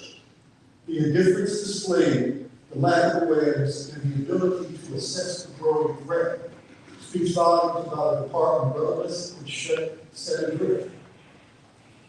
I watched, as we all did, as reflection, finger pointing, and pleas and pleadings would be heard from every agency designed to prevent such an atrocity from occurring. I watched closely as I wanted to hear directly from the acting commissioner of the BPD, the one-time commander of the Northeast District, a former teammate who played softball in community residence as a member of the Northeast Crime Stoppers softball team. A man who would help take back the 1600 block of Chilton Street from the nefarious drug dealers and complicit landlords who were sheltering them. A straight talker who refused to accept that he and his officers were powerless to make a difference in our community. While it is unrealistic to expect a complete transformation of the department in less than 30 days, I have served and I wait even to hear from Richard Ward, hoping to discern whether he had evolved into just another bureaucrat on the rise or remnants of the same straight talker who had constantly pursued positive change for man. Would he, as he had done during his tenure as mayor, bear the weight of responsibility accept accountability, and reveal the unvarnished truth. There is no measure of peace or closure to be brought to the families and lost loved ones as a result of the failure of a system built on indifference. But I was encouraged to hear the former commander of the Northeast District and acting commissioner of the BPD stand up and tell the truth about his officers, his agencies, and their mistakes. I was grateful to hear the unvarnished truth. Richard Worley is by no means a perfect man, but he is exactly what the BPD and the citizens of Baltimore need at this time in this next commission. I urge the City Council to approve his nomination. Thank you. Thank you. We'll go back to the few names we said before, Yolanda Bullen, Sean Merrick,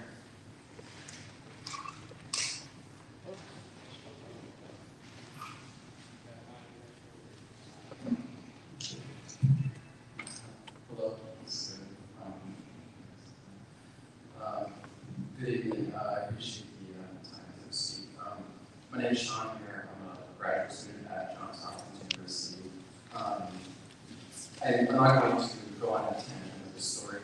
I think everyone in the room knows that I'm going to mention the fact that the city is responsible for the fact that my university is having a private police force. They've been doing this for years. They've been doing employing different tactics to destroy student opposition and hide the story about that. And the sort of central theme of that whole story is that it began in 2018 when that was just announced. An email to me, and the president of the university hid the fact that they were pushing a bill through in the Maryland General Assembly that would legalize that. And while it was happening, the neighborhood associations surrounding it one by one would vote against that, and they would then cut out a picture respectively each time that they did so. And what's happening in this room right now just feels like a repeat of that, where people in the room are addressing, the fact that they're concerned about this, and they're just going to cut out a picture. And it's not even that the city's not listening to everyone. It just seems like, one step behind that would just not even present the information. I was in that other room. I was supposed to be here. The TV was kind of really good at audio. Someone mentioned in a previous testimony how they were, they didn't even know until a few days ago this was happening. They're different. Anyone else that could be being made commissioner, and this is the person we're talking about today that is.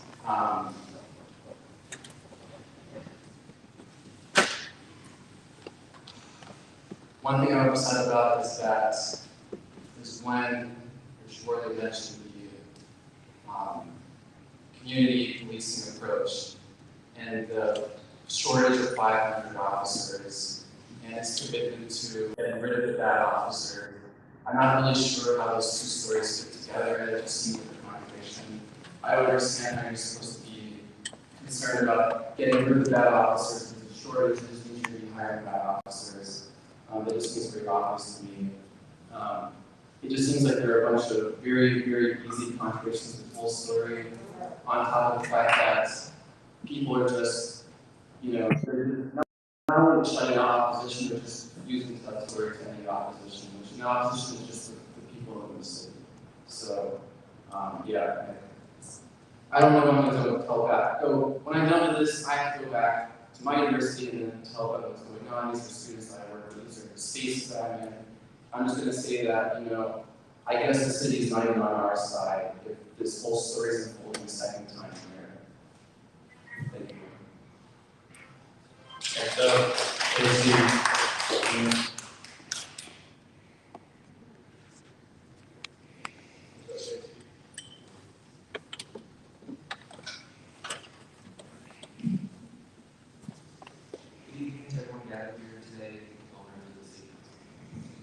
My name is Casey Wiener, and I live in the Northeast neighborhood. I consistently witness my fellow citizens enact mental health crises with my residents. As per Article 6 of the consent decree, BPD must, quote, commit to respond to people with behavioral health disabilities have zero faith in Commissioner Worley's ability to guarantee a proper response or to ensure the respect of human rights of my neighbors in crisis, especially when it comes to brutality incidents under his watch. You say that again, it's your microphone. Yeah. I have zero faith in Commissioner Worley's ability to guarantee a proper response or to ensure the respect of human rights of my neighbors in crisis, especially when police brutality incidents under his watch. I've also witnessed some of the shootings, treated with either lax response times or no response to the police and Worley's temporary detention. I have the hesitancy of my neighbors to call the home option we have 911. Yet I also consistently see police slowly controlling my neighborhood and calm, serving them and cultivating an atmosphere of intimidation and fear. The last thing we need is more cops walking in person or serving to intimidate my neighborhood. Really involved police do not value the lives of neighbors, but instead prioritize their potential vision leading to the United States personal slavery and poverty system. I have no confidence in the Commissioner prioritizing or caring about my neighborhood or other neighborhood neighborhoods like mine.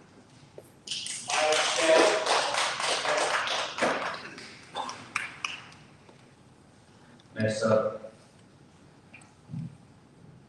next is before they Gilmore. Sorry.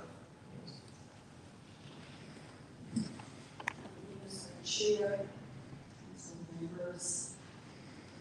I'm here today as a longtime employee of the Johnson University. One faculty decided I'm not in my workplace. But it's as Hopkins insider today to address the very specific angle of the private police that my employer is at this moment trying to create the draft policies that come out today. From that perspective, I have nothing personal against Worley. I'm listening to everybody else and giving your opinion. But I have no insight in his heart. And I have no reason to question the testimonies of previous witnesses. What I question is the process around the police. Recently in Baltimore City, our mayor was probably elected with votes of people who believed him when he said he was against the private police at Hopkins.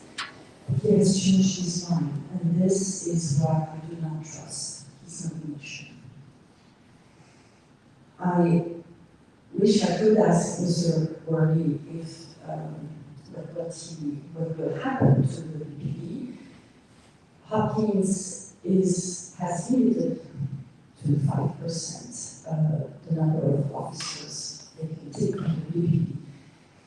The crazy relationship between the first employer, Hopkins, and the city and the BPD is very concerning. We, the faculty at Hopkins, at least in my school, at Colwood, the School of Arts and Sciences, are an overwhelming majority of opponents to the police. Yes, we've been ignored all the time. We've been misrepresented by leadership, and we are still fighting against the creation, documenting how it's happening, and as you know, most of my colleagues are researchers, we have good reasons to distrust the way Hopkins is implementing this private police. And as actually Mary Clark herself told us, what Hopkins has decided will happen. You are our last line.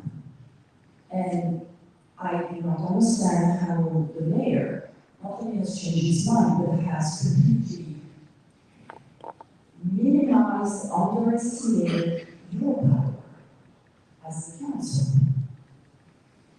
And I believe he's actually disseminating false information when he says that there was nothing that could be done to stop the signature of the MOU, Memorandum of Understanding, that happened in December. You have so much more power than we think, and we have now another chance to ask you to use your power and to you, but to send back to the mayor this nomination, as everybody else who opposed the nomination has said today. It was to be done properly. My last word will be that I didn't feel I would be the right person to bring up the issue, but to have a white police officer at the head of the Baltimore Police Department is a setback in the history we don't want to revisit. Thank you. Thank you. So that concludes all the public testimony. Everybody signed in. I will now go back to committee questions. First up, Councilman Porter.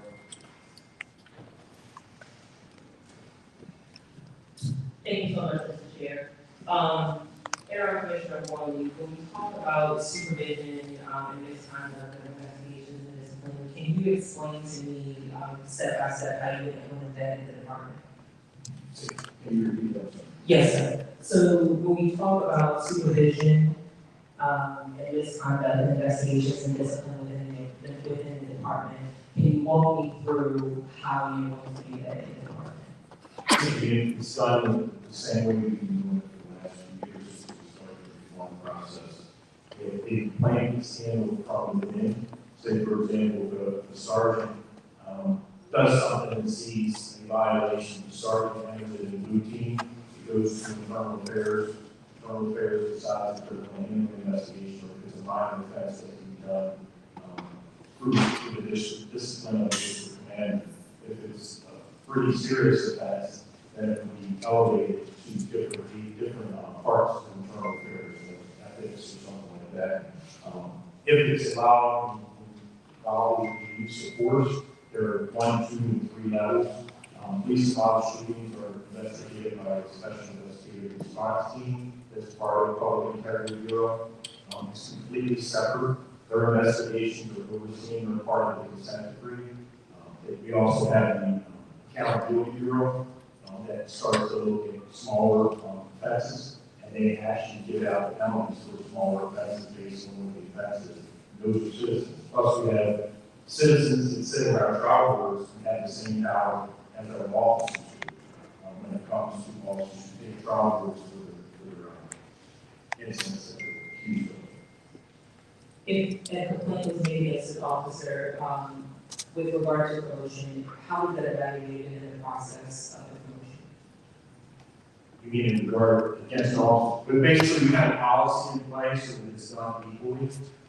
What happens is, and they just met because I'm no longer part of that committee. It's a committee, it's a diverse committee of all of our upper command. They meet when we get ready to do promotions, which we're getting ready to do two sergeants and 3 lieutenants. They look at the record of the individual. They look at their work history. They come out at a certain point on the list that's done through human resources of the city. And then we look at their record, and then we get recommendations for or against from the district commander. And those are all weighted. And we pay special attention to any violations within the last 5 years that can cause the individual to not be promoted and be skipped, and then we can move on to other promotions. What's happened in the past is the rule that we had in the past was called Rule 5. So if you skipped 5 individuals, you could not no longer skip anyone. In order, like say for example, we decided there's 5 people who did not deserve to get promoted. According to the contract, we have to promote sergeants and lieutenants within 45 days of opening. So if we have 5 people that are already skipped, we can't skip anyone else, so we have to pick someone off that list, either the next person or one of those five. Most recently, we changed that to give us a bigger pool, because our hands were tied 3 times with that. That has changed now, we look at 25% of the list, which will stop us from having to take somebody that we really don't want to, but we have to because of our commitments to the contract. Answer the Pennsylvania stuff. Thank you, Mr. Chair. Going back to the issue of auto thefts, Commissioner Worley, I assume the deployment of clock devices have been productive in reducing the number of those and saving cities money. Not as much as we wanted it to, because we're still getting attempts and stolen laws at a higher rate than we want. I was pleasantly surprised that Northern District was up for concept day, and the stolen laws were actually down in the 28-day period compared to the last 28-day period. So they've actually made some progress, and we asked the major what she was doing, and she said she had flooded the community with newsletters and flyers and trying to get out the gloves. They ran out of the gloves. But just continually putting it out there to make sure that you buy the vehicle, you don't leave any value to the vehicle. Put it above the vehicle. That's really the only time. So quickly into a car and try to steal it. If the glove's not there, then they still try. And like I said, 67% of them are still not on these vehicles. There's still other vehicles that are being stolen. I know Ford is one that's normally at the top of the list. So what we have to do is just make sure, and one of the things that we continue to battle with are individuals who are on the front of the store, leaving the car line, one inside the house, one inside the business, somebody comes in the car and takes off. We're getting ready to come into the season where people are going to move the cars up the driveways. And then as soon as someone jumps in the car, it takes off to store. So we're trying to put all that information out there to stop the constant flow of stolen ones, but it's still a problem. Our vehicle stops, we want to increase the vehicle stops. There's a lot of stolen ones driving around the city. We got license plate readers, strategically deployed. We got stationary license plate readers. The Baltimore Crime Information Centers that we have in the districts have license plate readers that can call out stolen laws. The problem is, as soon as we get behind one, they take off, we got to be careful too. And they know that, so even when we get a chance to get behind them, if they don't go over, we're really not going to chase the vehicle. Where I'm getting at this, the key is certain time range of production are susceptible to theft, whether they're locked or not, unless they have a clock. Yes. So if we made a request of the administration for additional funding to get more gloves to distribute. I don't know if we made that request yet, but we will.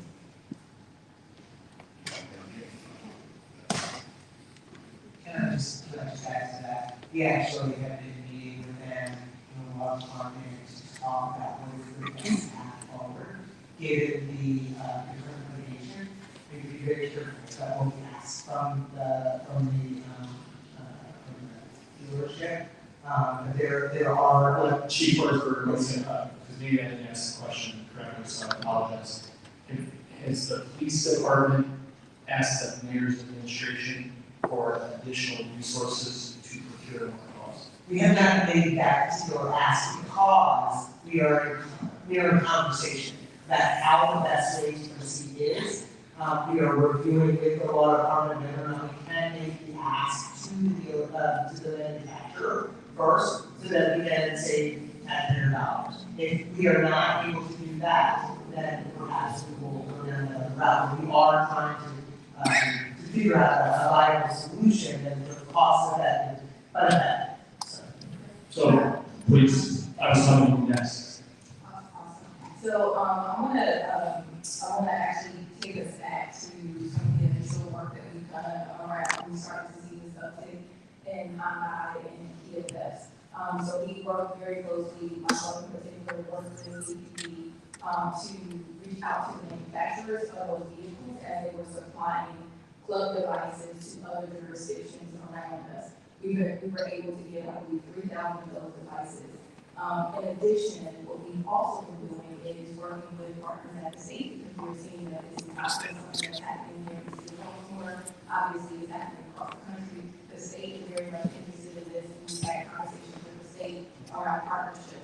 The third thing that we've been actively doing around the Unhoused and KFS in particular, as you noted, there are vehicles that cross a particular span of time that are more susceptible to theft. But there is a system upgrade that manufacturers have developed, and they are trying to get that upgrade out to owners of those vehicles. And so we've been working with EPP to ensure that we are communicating out to the public that they can actually get this upgrade to their security system, which will help prevent some of these steps. So it's a multi-pronged strategy that we've been deploying these steps under control. Thank you. It's like a recall, right? So I guess, and I'm gonna close out your book. These devices are $25 a piece online, and while I appreciate all the thought police departments put in and actions that the administration are taking, can you just find a way to purchase more of these and start getting distributed to the cars that are at risk? Yeah, absolutely. Thank you very much, and if you could provide an update to the committee on that in next week, that would be great. Thank you. Thank you. Just for the record, my preference today is cash people are committing these carjackings and stealing these cars to begin with, so that you don't have to further burden the residents of Baltimore to take their cars into dealerships or go out there and get a club. Or next up, Councilman Burnett. Thank you, Mr. Chair. So the question I had is from Commissioner Worley, talk about the culture of the department. In our hearing on the Brooklyn Day shooting and after action report, it knows the term that it really stuck with me, officer individuals.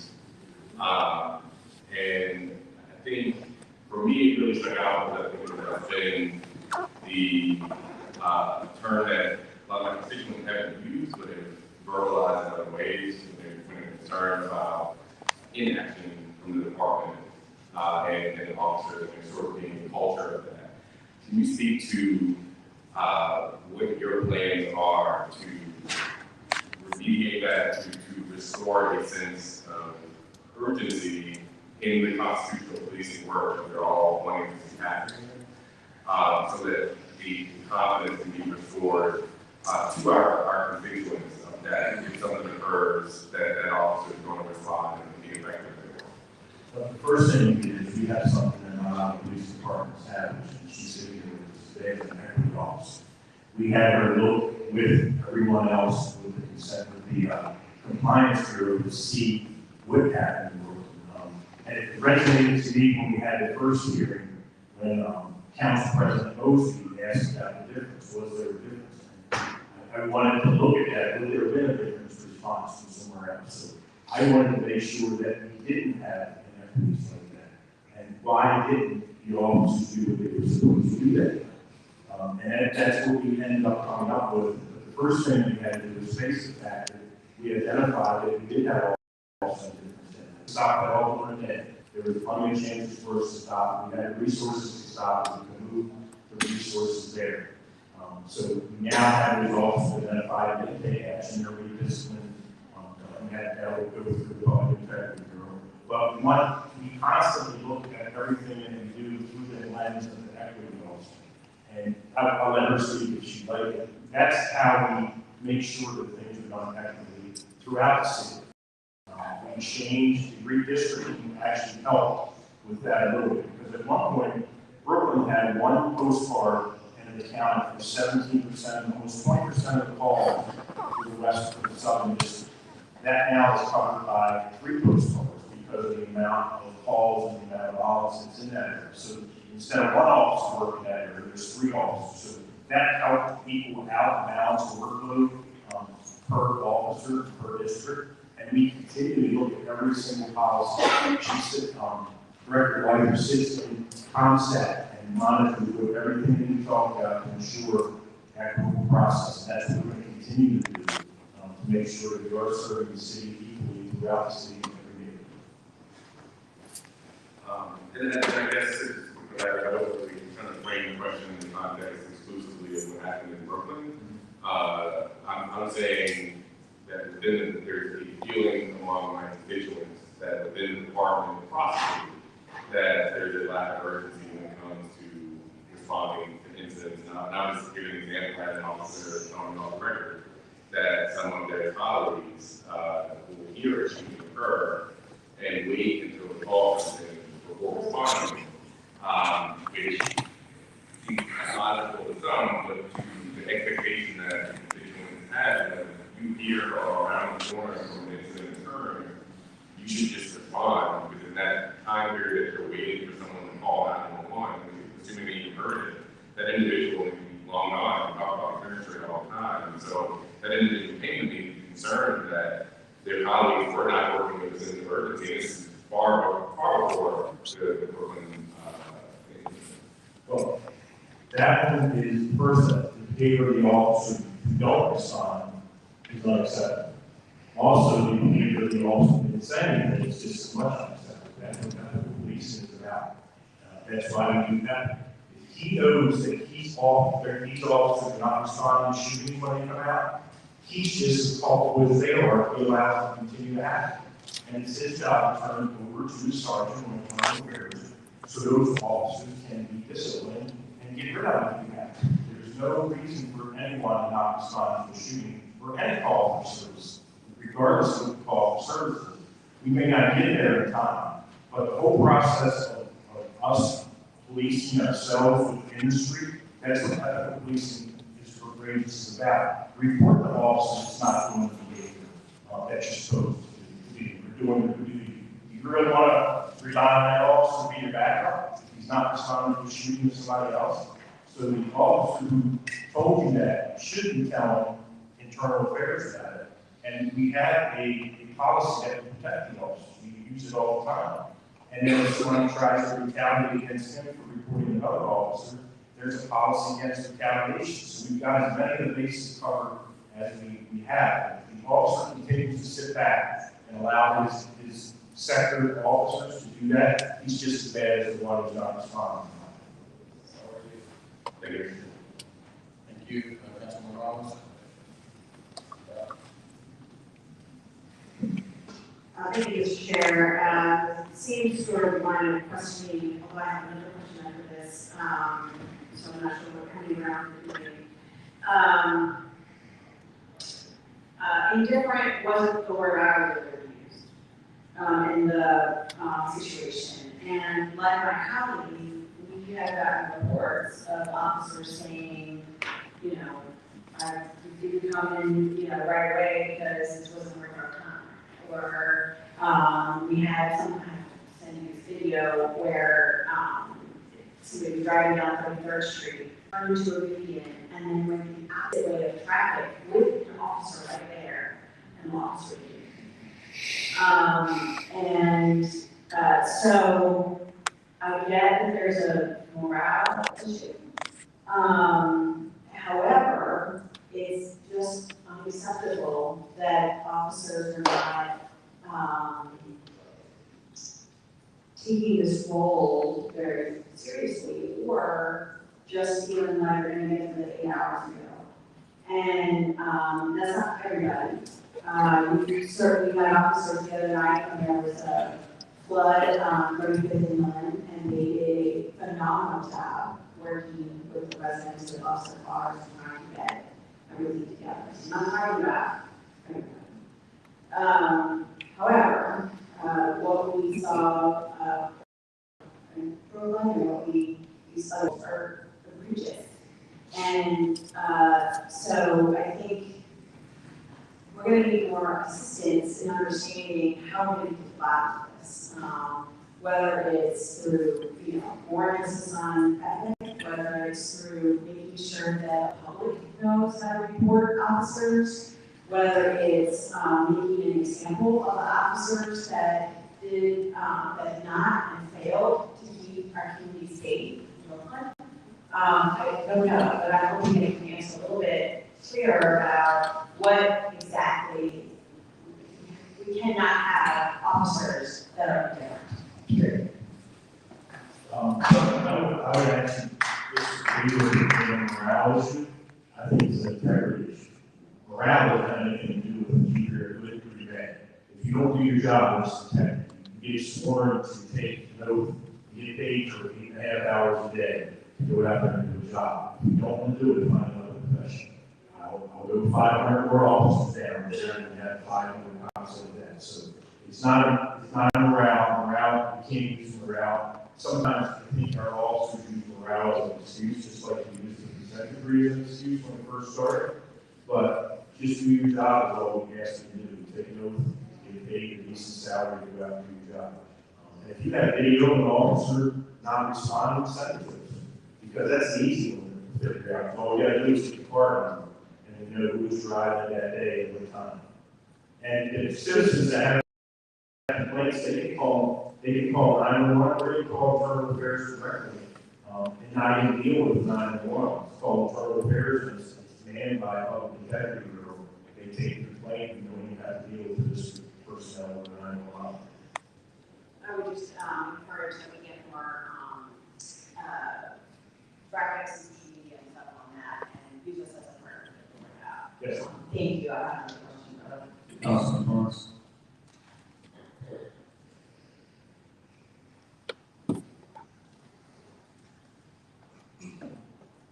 Thank you, Mr. Chair. Thank you, Acting Commissioner. So I'm going to go back to some of my questions. We have got the question is more so current structure. What things would you change about the current structure as well? Because if we're talking about integrity, we're talking about holding officers accountable. As someone who's been in the department for several years, you should understand the culture and how we get around the culture of people who may turn something into something that is wrong. I think we've already started that. One of the things that we started is trauma. We have citizens on trauma, so no longer are officers and supervisors only judged by the officers and supervisors in the department. The citizens who sit on the trial board and make judgment when the activities that the officers did, and they get an equal vote with the officers and the supervisors that were on there. Also, the ACC, the Accountability Bureau, we have those. They're basically a group that looks at our lower level offenses and they recommend the penalty system. So we're involving people outside of the police department. Plus, we keep the Public Integrity Bureau completely isolated from the rest of the officers for the most part. And one of the things that we just recently started is to have more supervisors as investigators instead of officers or detectives doing investigations.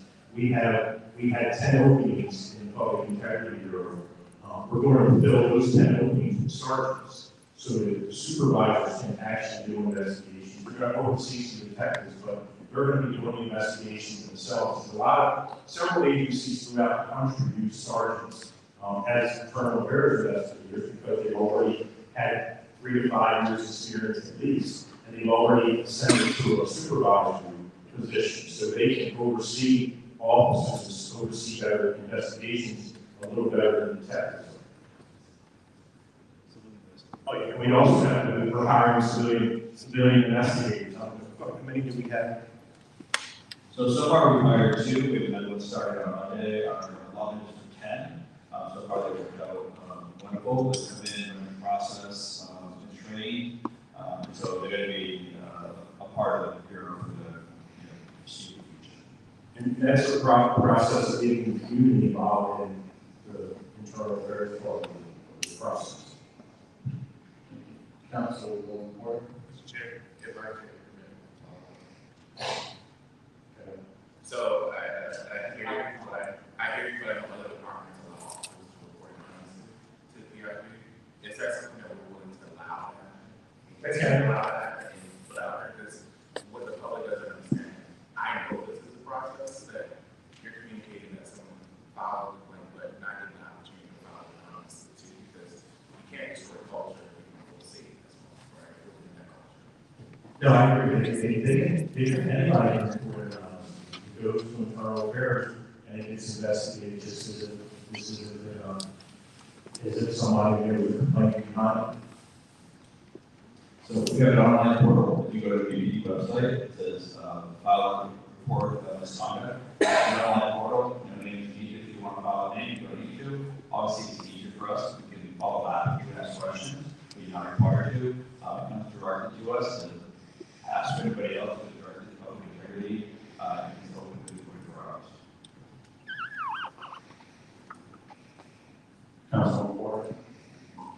Thank you so much, Mr. Chair. Mr. Worley, in several hearings, related to the microzone approach, I've expressed my displeasure, and effectiveness of the microzone approach. Can you speak to how you would deploy resources throughout the city, given that we have significant resource challenges, staffing challenges? Can you talk to me about how you're going to impact? Yes, I'm actually revamping the microzone strategy. I've been working with the data-driven strategies division to look to see how what we're going to do is create bigger zones but a lot less zones, so that we can spend a lot more time in the zones. More than one officer responsible for it. So it's something like we've been debating with the, not really debating, discussing with the executive team. Do we want to have one for every sector, or do we want to have multiple ones in sectors? So because if we have too many, it's never going to work because we don't have enough time in the day, 80 or 90. So it's going to go down dramatically so that we can spend more time in the more volatile areas. And that, those are not the only zones we need to be spending time in. Those officers have posts that they need to be out walking foot in the communities, the business districts, in doing business checks at nighttime. Everything's closed up. So that's something I started looking at. I was actually looking at it before Commissioner Harrison left. It was something I was looking at because we had discussions about maybe changing it up because we've had it for a while. It was producing some of the results that we wanted, but I think we can do better. We had this discussion before we left, and I'm going to continue to do it. Probably in the very near future, our strategy will change a little bit as far as how many there are. But we just got to make sure we have the right data, and we have it. Because we've been in the department long enough to know which areas need the right results. So we're just going to do a little bit bigger. Thank you for that response. Can you speak to the nimbleness of how you're going to maneuver the microzone? One of the criticisms that I have of the microzone is that they are fixed for a specific amount of time within a specific geographic region. So, for example, 1400 block of Austin Street that is a microzone. 4th Street down in Brooklyn is a microzone. How are you going to be nimble with deployment? Because people walk, people move, and so those microzones should invariably shift throughout the deployment. They're actually going to review them every certain period of time. If we look, because what we want to do, redistricting kind of mess them up. Because we got microzones now across districts, across sectors, across coasts. So we had to do that anyway because of the redistricting. But we're constantly going to look at it, just like with the redistricting. We're going to look at that after a certain amount of time and see, do we need to change things and change districts around a little bit. We're going to look at that over 3 to 6 months. But if we see, for example, we have a microzone in a sector and there's nothing going on in that sector or we can hit somewhere else with a lot of violence, we can move that microzone. We have the ability to do it within ourselves.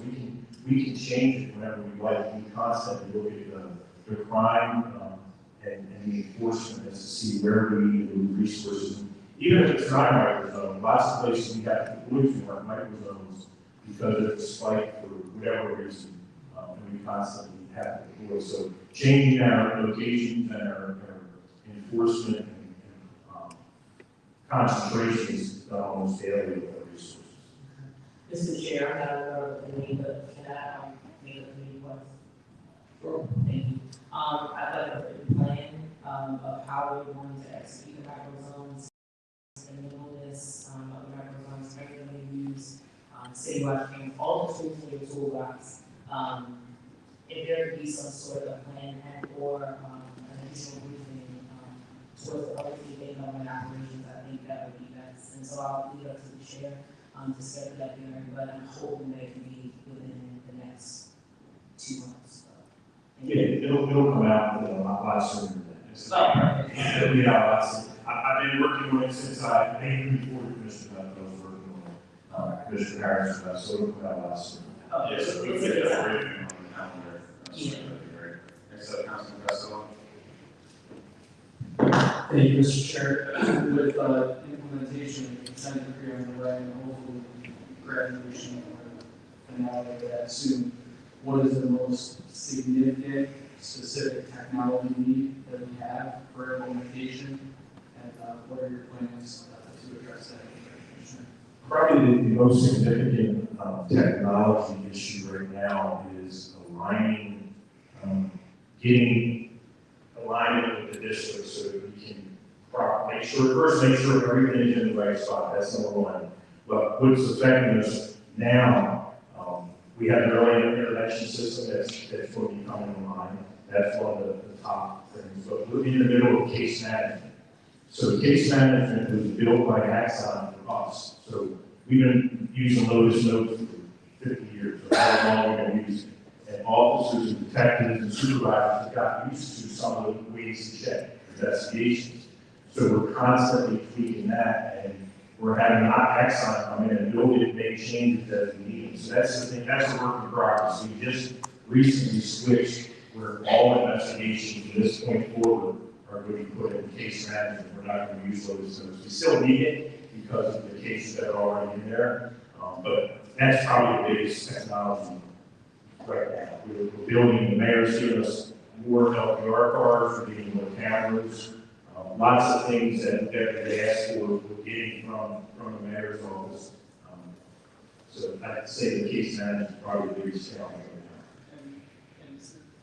And to the original question, the second part of that, what are your plans to expedite getting all that worked out? We've already started that by having Axon speed up the process, and given us a timeline that we told them was not acceptable. The mayor made a call and told it wasn't acceptable, so they have changed and we're in line with their timeline and getting it fixed. And when's estimated completion on that?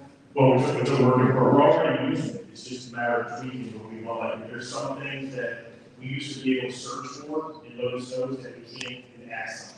So when we give them the fixes, it takes, I don't understand technology, but it takes, I guess the programmers a little bit of time to fix it. But when they first gave us the estimate when it was unacceptable, and they've since changed a great deal because we pushed it and they're pushed it in sooner than later. Yeah, thank you, Mr. Chair. Next question up.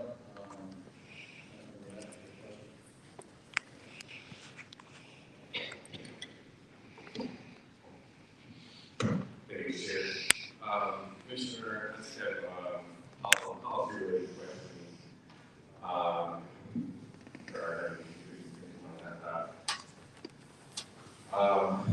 So the purpose of the Savage Police Accountability Board, as you talked about, the use of facial recognition technology has been an issue that obviously you know I've raised a lot of concern about, particularly the inability to effectively recognize black and brown people, women of color, people with physical disabilities. And it is a type of hack that is used not only by the police department, but across the state of Maryland and across the country. Are you supportive of regulating the use of that software in multiple police departments? Yes, I mean, you can use it, but what happens is it cannot be the primary reason for an arrest. It can contribute to probable cause, it can contribute to the case, but it's got, we had this discussion with the state attorney, Mr. Bates, our executive. It's got to be way down low in total for evidence. There's got to be a lot more evidence, and that's just one of the many things that is used to get an arrest warrant. It will never be a primary simply for the reason that you mentioned. Plus, I had a class on it from Director Del Rock a couple months ago, because I had no idea. It's like, if you want her to explain it, she can explain a lot better than I can. For us, it's used as a tool, only as an investigative tool, with nowhere near the primary reason being any kind of work, science, or problem goal. But no, I'm saying I was currently that areas getting down to a bill that we talked about in a few weeks. So this is person here that you support doing a regulatory framework around and use to ensure that you ethically and it's accountability within the department. Thank you. Thank you. Next up, Councilman Ross. Thank you, Mr. Chair. I've asked this question a couple of times, so I'm hoping that since you've been in this job a little bit longer, that you may be able to provide for us either a path or some other strategies of how you're going to do this. You have legal bonds coming in TC every day. The officers are doing a great job keeping the guns. Obviously, we've been discussing that. But it's like a hamster wheel. As you get them off, there's more on. Ultimately, that is the issue. So I'm curious to know a little bit more about your what needs to happen, because I think in our past conversations, I'll speak for myself, but I think maybe also is just not satisfied with what is to happen. I understand that we need assistance from our federal and state partners. It is a regional issue. We need to dedicate more resources to it. I mean, this is the issue. So I'm curious to know if there's, since you've charged for a little while, if there's even more to what you want to do to address that issue. You're right at that part. We work hand in hand with ATF. They've got a program, checking the guns. Obviously, none of the guns are coming here. There's legislation to try to regulate those guns. But we also have 3 detectives that we have assigned to the U.S. Attorney's Office to help prosecute with cleaning guns. And I've also, we've received over 2,100 guns already this year, which is up 10%. We're going to arrest them down slightly, but we're constantly getting weapons. And the alarming thing is that we're getting weapons all the young. Like, for example, Monday, we had 8 handgun violations, 3 of them were under the age of 16 that had handguns. And they're getting the guns somehow. And then we've had a couple of shootings with young people using weapons. So they're getting in the hands of wrongful owners. But we have to use our federal partners. We use the U.S. Attorney to prosecute these cases. Mr. Bates, we work hand in hand with him to prosecute the gun cases. And we use ATF as the best because they have unlimited resources. They have detectives that we are in the middle of a couple of investigations to stop the flow. I can't get into too much, but we are in the middle of a couple of investigations with them. And those have been pretty fruitful. We got last Christmas, we got an individual with all the gun parts.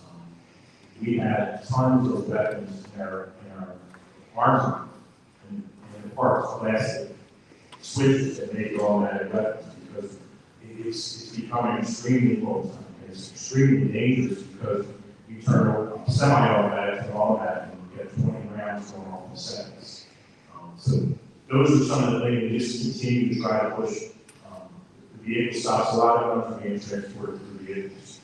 But I'm also constantly getting trained on how to stop and how to recognize people who are carrying guns. There are certain characteristics of an individual when they have a weapon that they also trained in the operator.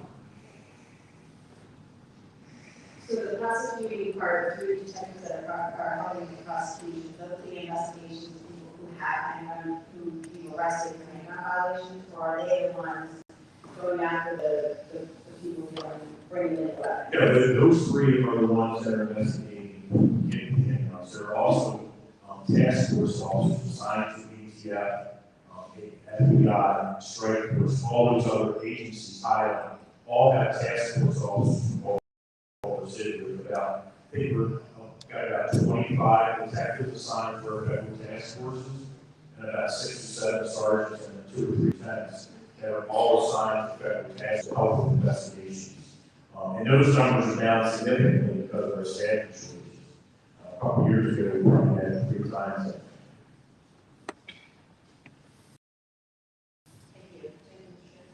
Thank you very much. Still have one hearing after this hearing of the fire commission, fire police confirmation hearing as well. So this time I'll entertain a motion. Mr. Chair. Right. Thank you, Mr. Chair. During the opportunity to work with Interim Commissioner Worley very closely in multiple capacities over the last 9 years. The level of accessibility and responsiveness that he has provided, not only me, but members of the council, members of the community, members of the department. Having attended 3 of the 7 public town halls in person, watching Interim Commissioner Worley over the past 9 years. At this time, I'd like to move the nomination favorably. Second. We'll do a roll call. First up is me, Chair Schleifer. I vote yes. Next up, Councilmember Burnett.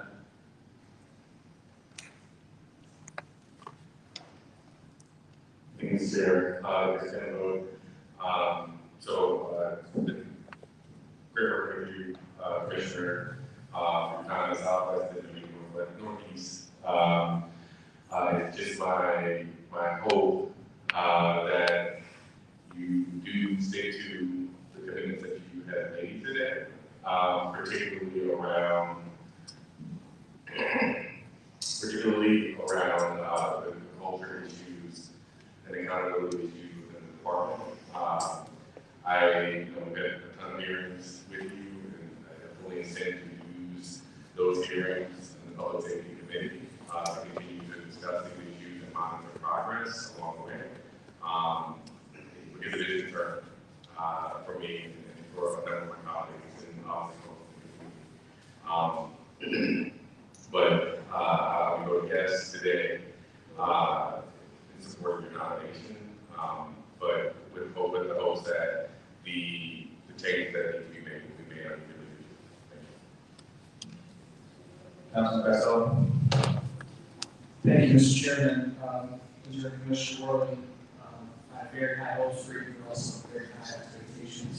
This is a department that continues to be deeply in need of reform and become more efficient. I'm hopeful and confident that will happen under your leadership. I vote yes. Councilwoman Middleton, please, excuse absence. Councilwoman Ramos. Thank you, Mr. Chair. I'm displaying my vote. I obviously have had very frank conversations with you and other members, and we need to continue to do that. Like our colleague said, we're grateful that you spend so much time with us. I'm grateful that you spend so much time with us on public safety and that we expect to see moving forward. There's still work to do, and I'm grateful that you acknowledge that. You also took responsibility immediately, and you continue to take responsibility when things are not working well, and you're going to get to the bottom of it, I hope. So I will be voting yes. Councilman Torrance.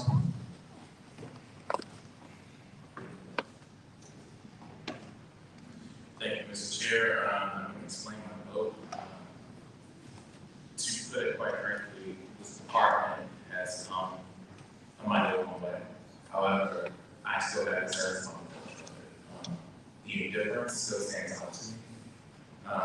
And I would be frank.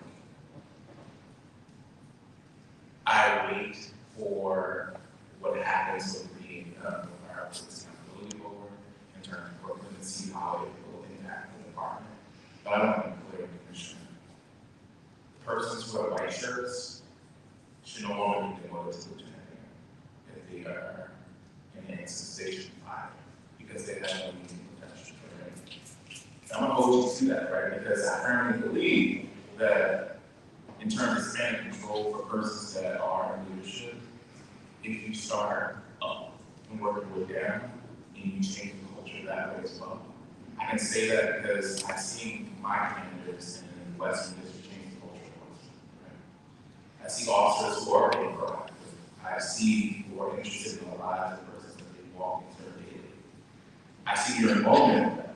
However, I still have questions about where the direction of this department is in terms of strategy, personnel management, costs. These are questions that we're going to have to answer together. We're going to have more discussions after this, but at this time, I'm going to do my best, but I want to make sure that it is very clear that the accountability starts with you. The state of Home Washington, some crack checks. And I'm being frank with the gun violence reduction as we move forward throughout the entire city. I'm going to be locked step with you because I see the differences made in what's false. I don't see that in the university. I see the trajectory that we're going and fatal and non-fatal shootings. But there are issues on internal racism that we have to address, and I just want to use this moment to say that if it's something that you cannot address, it's something that you should step down for. And you could, as a straightforward person, that if it's something you can't do, you would say it. It's not holding that accountability. After someone else, Commissioner Rhodes, yes. Yes.